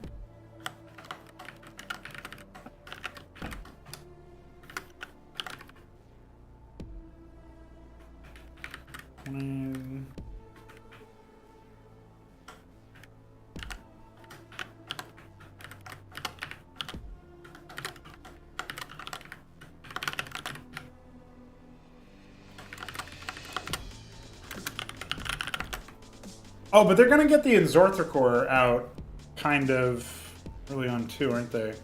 So I think basically we duplicate... We are going to add a few more attack waves, like manual attack waves.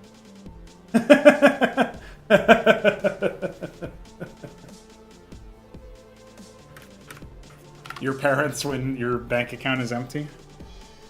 What? Where'd you spend all this money? Not Red. Where did you spend all this money? Imagine that was his name.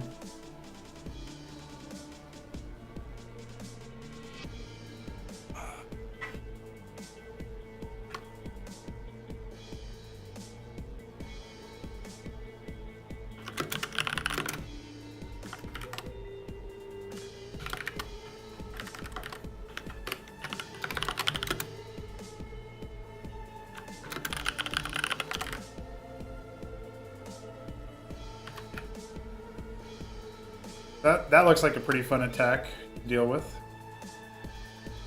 I think I'm going to go ahead and make that one like a...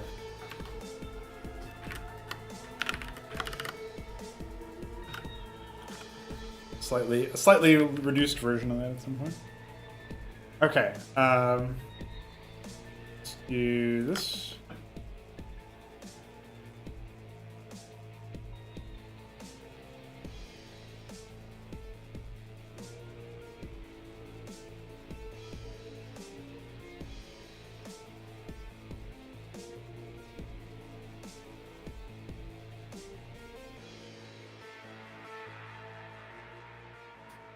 Well, in English, Chance is a funny name to be named, but it might even be pronounced differently in your language, I don't know.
Good to know, Godwheat. Thank you, sir. Appreciate it.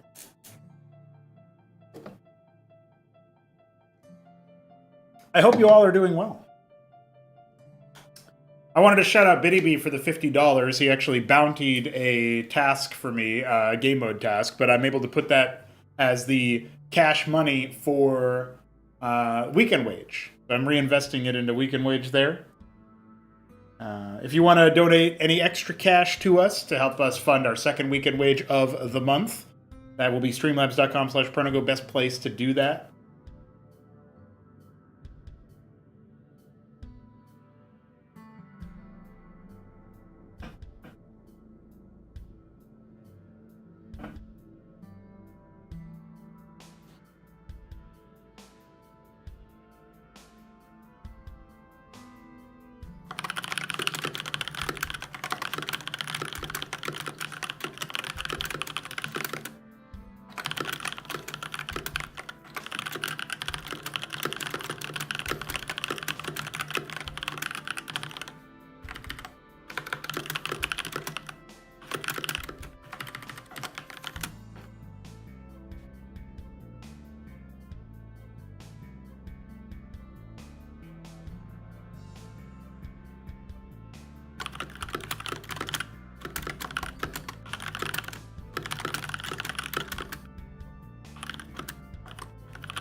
I feel like the attack cycle logic here is definitely a bit, let's just say it's complicated. But I think here what we'll do is we'll say attack, what is this even called? Just attack handling? So we'll say handling mid-game.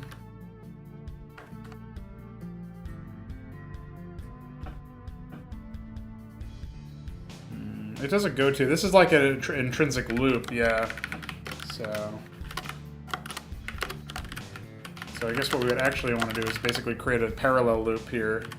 We'll say attack handling fin. And this is what we would loop. So basically it's like, we're basically just going to go ahead and keep this kind of cadence going. And I'll make a set of oh,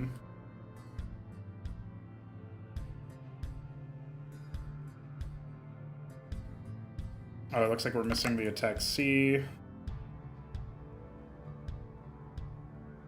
Attack clear after, yeah, okay, we clear the after the weights, looks like. And then we would go to a loop. So we'll have like a couple different attacks here that the mid-game stuff can do. And then we would copy this kind of thing over, and this is where we would do like 40 Zeth, 20 Muta.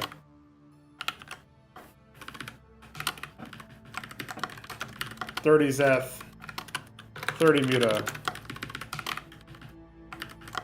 20 Zeth, 40 Muta.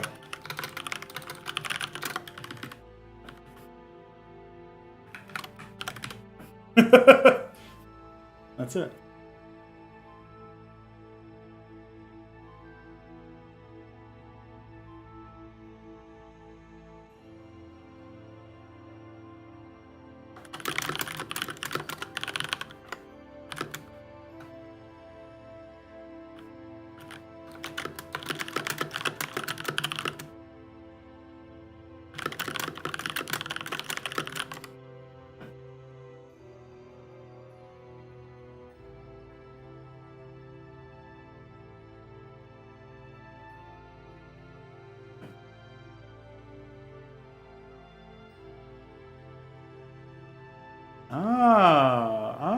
Well, thank you, Alexander. I love you too. We gotta get some hopes, prayers, and loves for the community, especially during trying times. Trying times like being so close to having T03, but not actually having it. At least not yet. The quasi drop thing could occur if the conditions were right, I think the main issue is that I guess sometimes the AI does use transports when they have them, so encouraging them to have the transports would probably be a good thing. Maybe I'll pre-place one for the main player. But typically they're only going to do that if they can only reach you by island, by air, right? So I've wanted the AI to be able to do a drop attack for some time, and I think that's really cool when it happens more emergently anyway.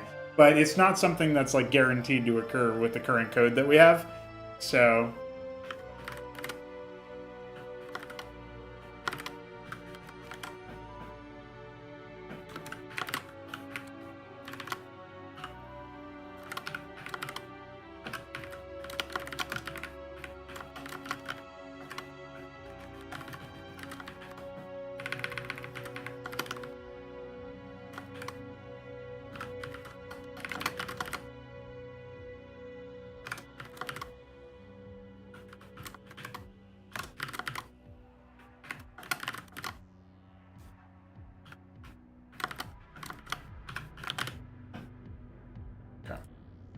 that'll be our initial setup here.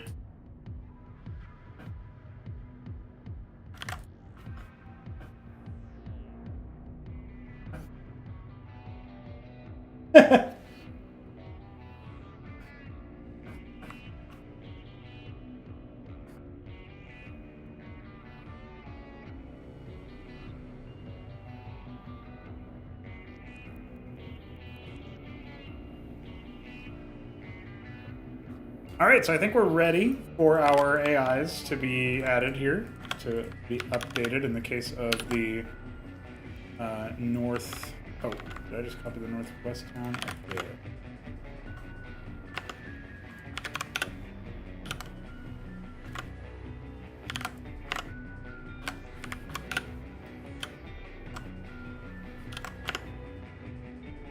All right, very nice. Very nice, very cool.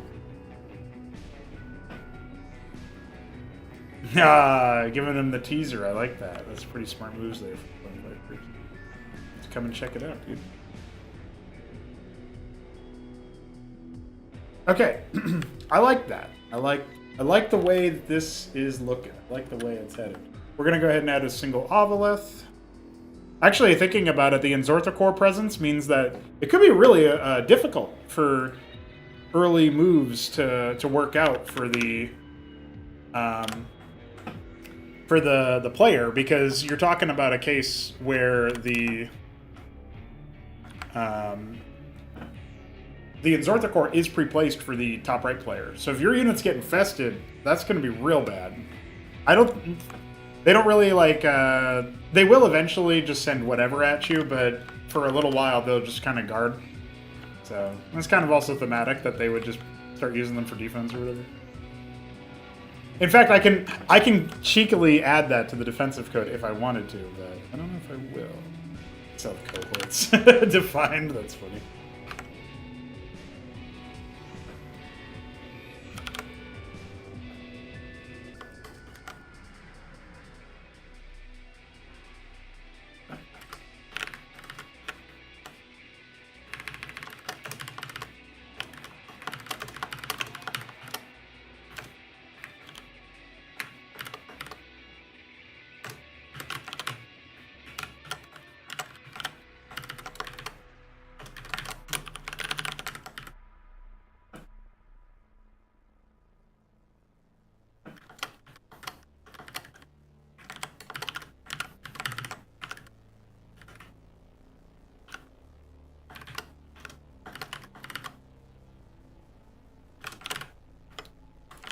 I'm gonna go ahead and use this opportunity to update.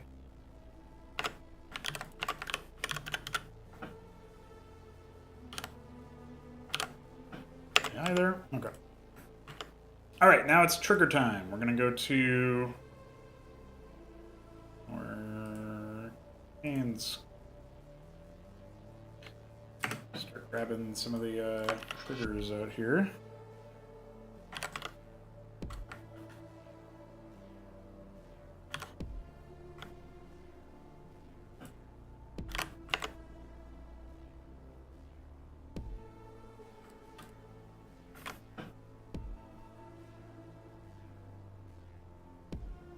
We can't actually convert this into what we initially would like it to be, because it's going to have some references to locations that don't exist. So what do we have? P1 Colonial Militia. I think that might be it. Obviously, one of the things here is that we don't have the sound effects imported for like T-Rescue. Could add that as well, but I think technically that would be fine to throw in there. That might have been the only thing we needed to worry about. Let's try that. Yeah, like it. Okay, so player 3 to enemy, player 4 to enemy. I think the only one is player 5 is the Sensor Hall Red Barons. So we're going to put that in there. And we have our objectives. Desperate Alliance.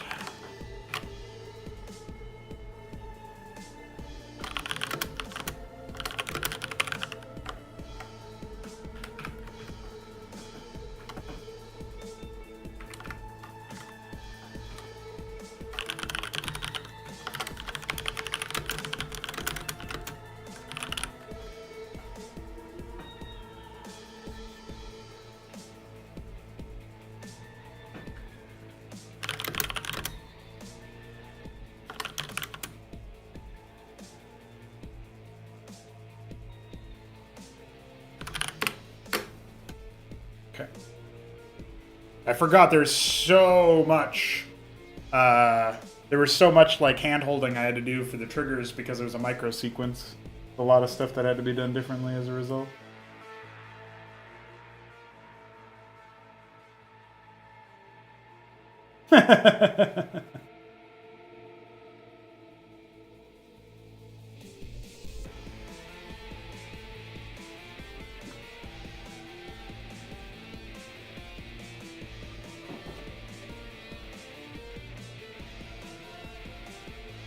Use infested production structures?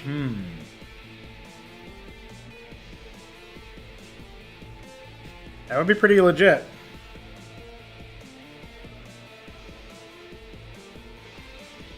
Oh, I have a phone call. 1 second.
I have returned. I just got a phone call. Pranked. But now I'm back. Ahmed helped. False. Ahmed quest. False. So these are all like transmissions and stuff. We can add these a little bit later. We'll definitely have combat Zerg, so that's fine. And then setting the advisor to Terran. Current player anywhere, player 12. We don't want that. That's fine to not have. Okay.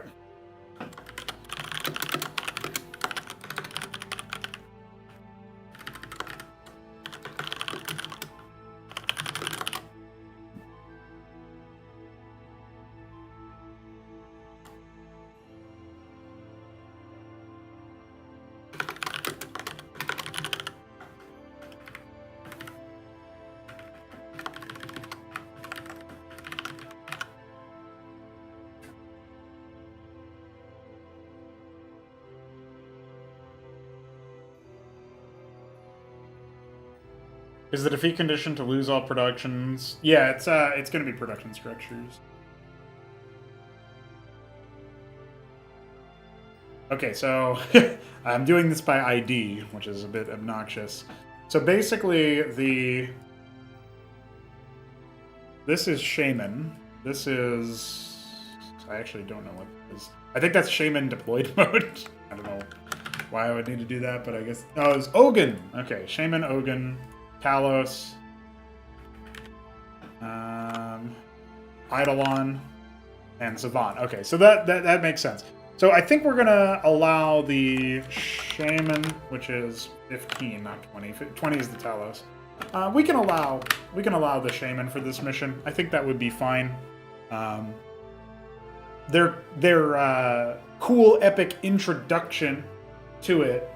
Well, I don't know. You get Cyclops in this mission, and Cyclops could be a problem for you. Cyclops could be a big problem for the Zerg, I should say. So maybe the Shaman does stay disabled for this, so we just keep things going there. Okay, so 174 is the Quarry. That's fine to disable for now.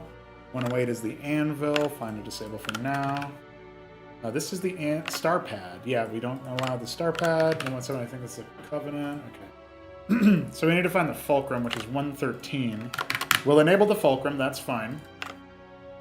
122 is the Atlas. Okay, I think all of this stuff is just structures. We're not. We are going to enable the Cestus, which is 259.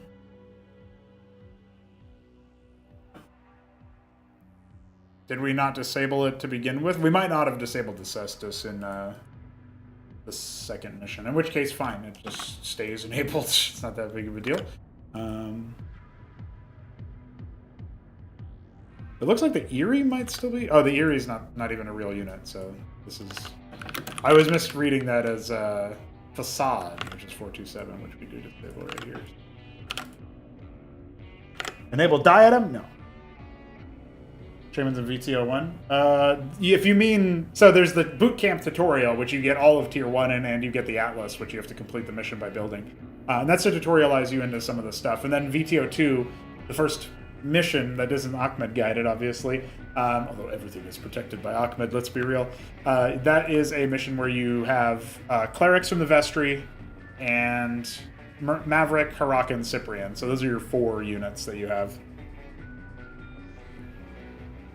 Yeah, there's a bunch of story mode missions. Here you go. Got Butcher's Ballad, which is rooted in Starcraft 1 lore.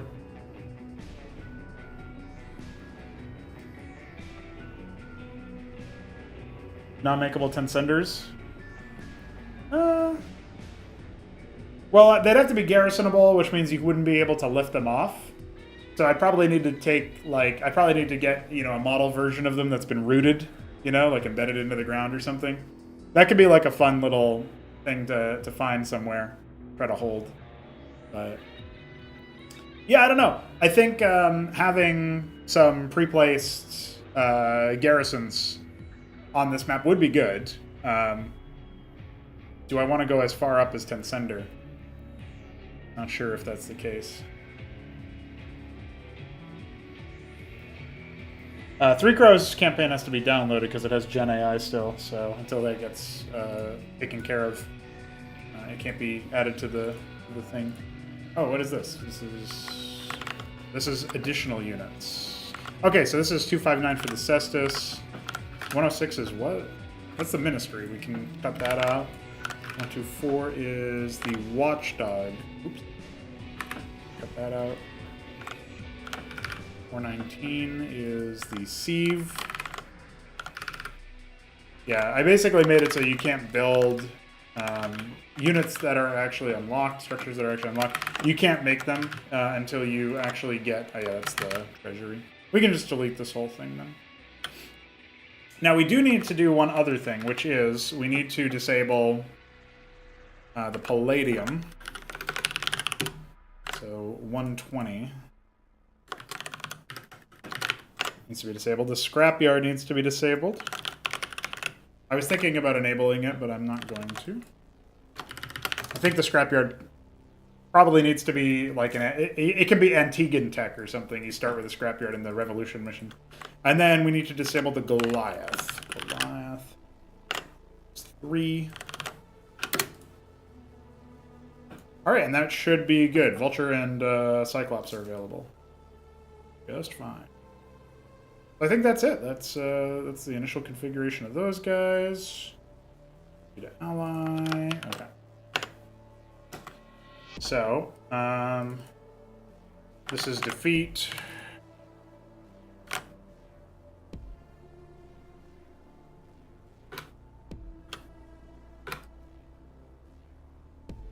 Do we have any dialogue or anything?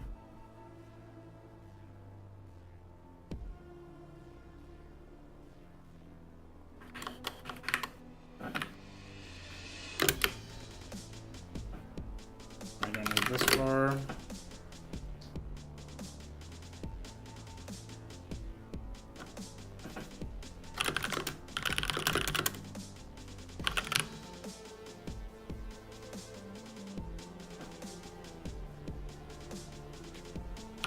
So we got our defeat condition in there. Victory, which is here. 4. Yeah, so this is if the there.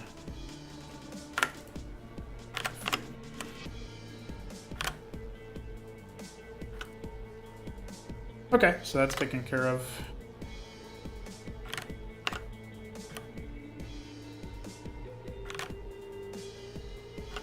Don't have any dialogue events just yet. Do that later.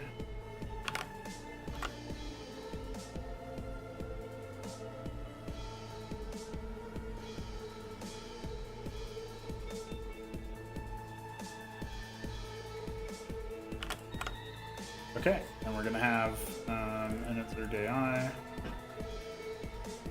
I guess we'll copy this and then we'll see what we got here. Setting the deaths.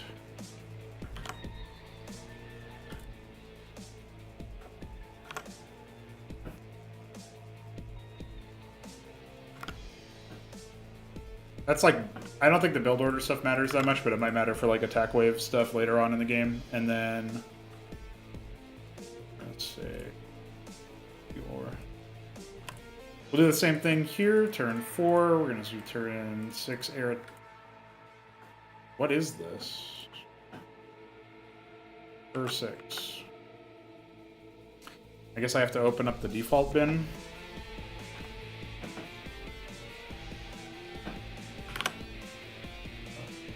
I guess I can't do that. I have to... What do I have to do then?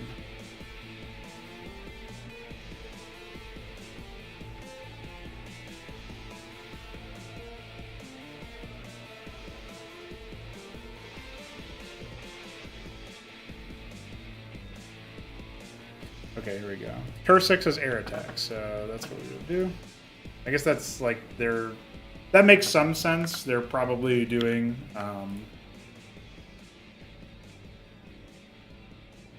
I am assuming they are doing the... whatever you call it, the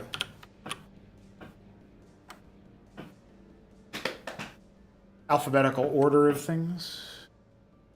Y'all should donate on coffee, Lucy. You're right. Don't unlock T2 emission 6. It occurs to me that one of the Terran factions should have the trenchfoot instead of the anchor. You know, you might be right about that. The upstarts could maybe use it. The justification would be that the trenchfoot is like more armored, right? That's a good idea. Don't unlock tier 2 in mission 6. I guess you're talking about like the original tech progression. So I do have a back here. There is a tech tree plan here. So VTO5 Goliath Scrapyard, no Palladium, Starpad, no Anseal, no Valkyrie. So you get Wraith Trojan from the Starpad in TO5. So I don't actually have anything written down for VTO6, but you got to remember that there's more maps than original. Technically, we go to look at the faction plan. Yeah, so if we go to the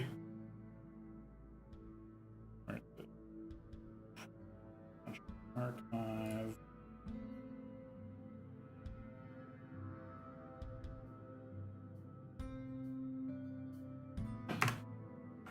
Okay, so TO6 is just NORAD 2. For this mission... Yeah, there's 12, by the way, maps. Well, I guess there's not, because we compressed... I guess there is, because the bootcamp tutorial wasn't originally considered, or whatever. Well, whatever. It's fine. 12, by the way. The, yeah, we minus 1 plus 2.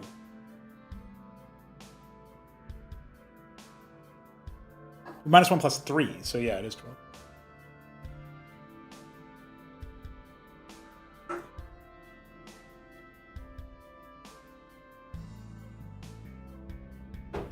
I just had 3 drinks. Sue me.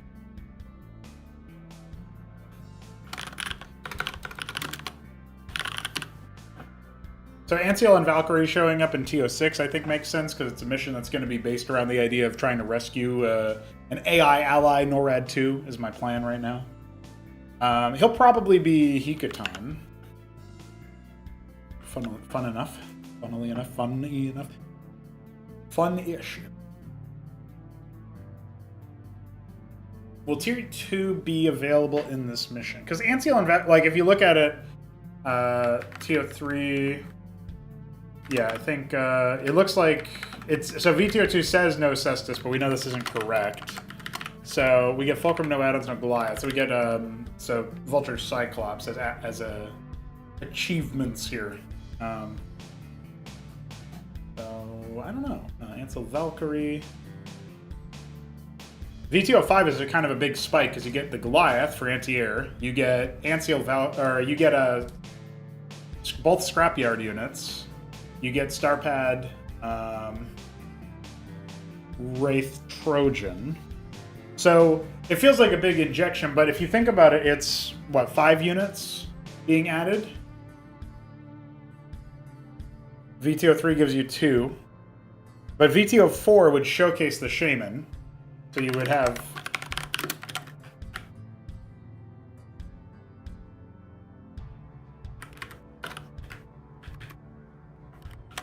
You would have Shaman Showcase in VTO4. Then you would have... You'd probably see Goliaths as well. I think you do originally, anyway, in the original version. So you get to see those. Maybe there would be like there's got to be like Eidolons, at least one Eidolon somewhere. It would be cool to see like a couple of the Hikatan units. Oh, you'd see Arhan! Holy shit! Arhan is a spooky one. Yeah, it does need a Skozy versus Zerg for sure. I want some of that. So Anseal Valkyrie for VTO6.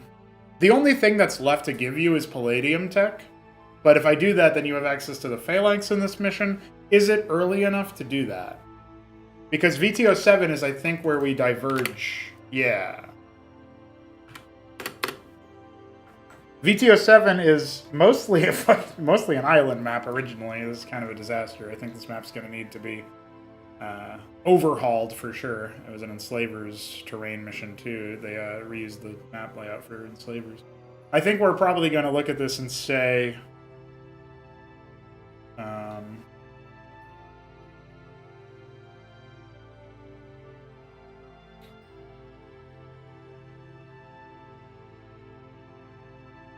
the Palladium could go live on VTO7. Biting, go pull it. Palladium. And maybe T2 for Atlas for...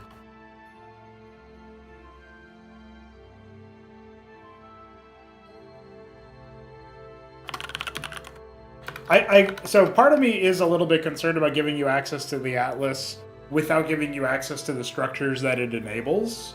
I can modify how expensive it is, but then that's an inconsistency between the missions. Maybe that's still valid, but I could say that, like, oh, you can make Reservoir and Sentinel in VTO 7.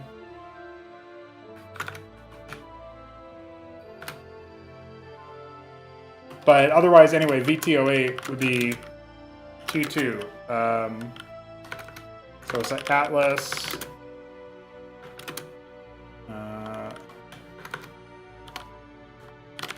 Captaincy, no Apostle, no add-ons. Mantle, no Cataphract, no Triton. VTO8 being, of course, the trump card mission where your fight is supposed to be a really heavy-duty fight. So I think slugging it out would be pretty good. No Cataphract, no Triton. Starport, no.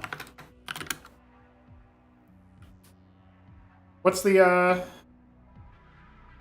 I don't think you should have any add-ons from the Starport, but you probably should also not have the Pythian. It's a pretty big transport for that stage. I think I kind of want to save that for this mission here. I think the Pythian in the space platform combat mission would be pretty good. Plus, you know, you get like Starport add-ons there, right? So, oh, when do we enable nukes? I didn't even think about the Covenant. Maybe in VTO 6, Covenant. Anvil, Covenant, Ancil Valkyrie. When do we give you Talos? Is that VTO 5? Flying Workers? That would make sense. It is a pretty big, you know, Quarry, Talos, Odin, you know? Well, I guess I'll just say Quarry, and no qualifiers means you get both of those units. So. Yeah, Captaincy, no Apostle. Also has to have an epic introduction, you know?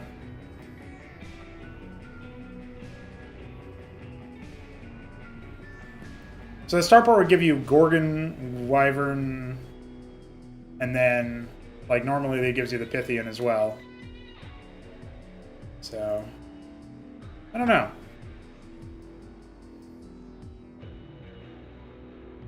I don't know who Kelvin, Hudson, and Austin are, but they have some fucking legendary APM. Holy shit.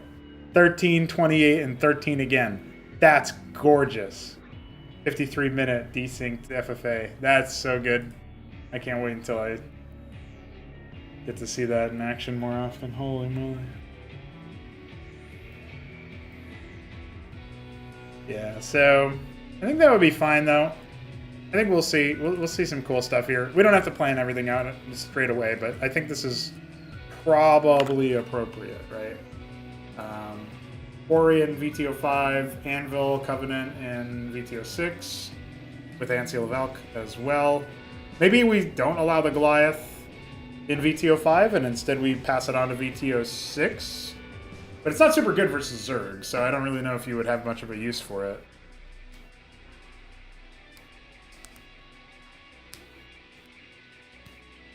I should do a few castovers of that, you're right.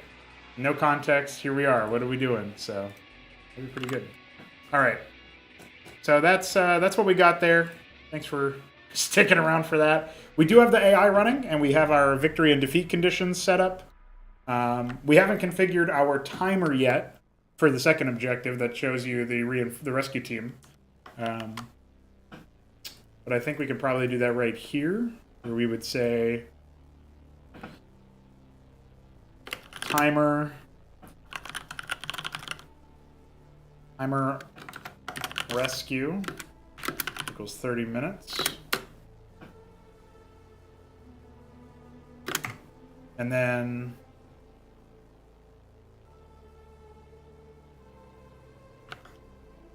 actually don't remember the, where is it? Scenario setup. Oh, maybe it's in this one. Objective timer, matching key to timer. Okay, yeah, that's fine.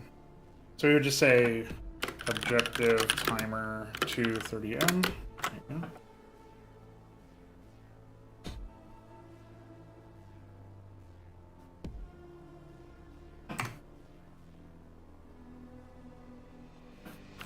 Okay, that's fine.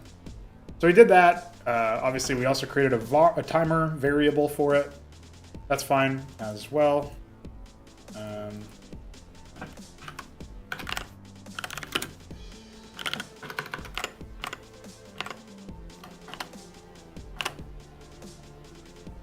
timer. Name value. Okay. That doesn't display yet. We don't have the objective displaying occurring just yet. Also, player resources should probably be here. So we'll say resources for current players, set 2. Give you 100 minerals. And 25 gas, just in case you need to repair something. We also have to set, like, initial burning HP and stuff. And we haven't even configured the layouts for the Zerg AI yet, so they're not quite accurate to what they need to be. So that's our to-do list when we get back to this. I'm going to be doing some model updates when I get home from shift work today, but that will be a donor-exclusive stream. If you boost our Discord server, subscribe on Twitch, or donate $3 a month on our coffee page or higher, you will be able to access that. It'll be done through Discord and Fluxer during making use of the live streaming functionality there. So I will be checking you guys out tonight. But that is what I got for you. We will be doing a couple of other things I'd like to get back into, like the actual live stream casting of games. So at some point we'll do that too. I don't have an ETA on that, but maybe that'll be like Thursday or Friday this week. We might get on to that. Tuesday's a day where I'm going to be casting with Alex, so I'll probably be busy on that front.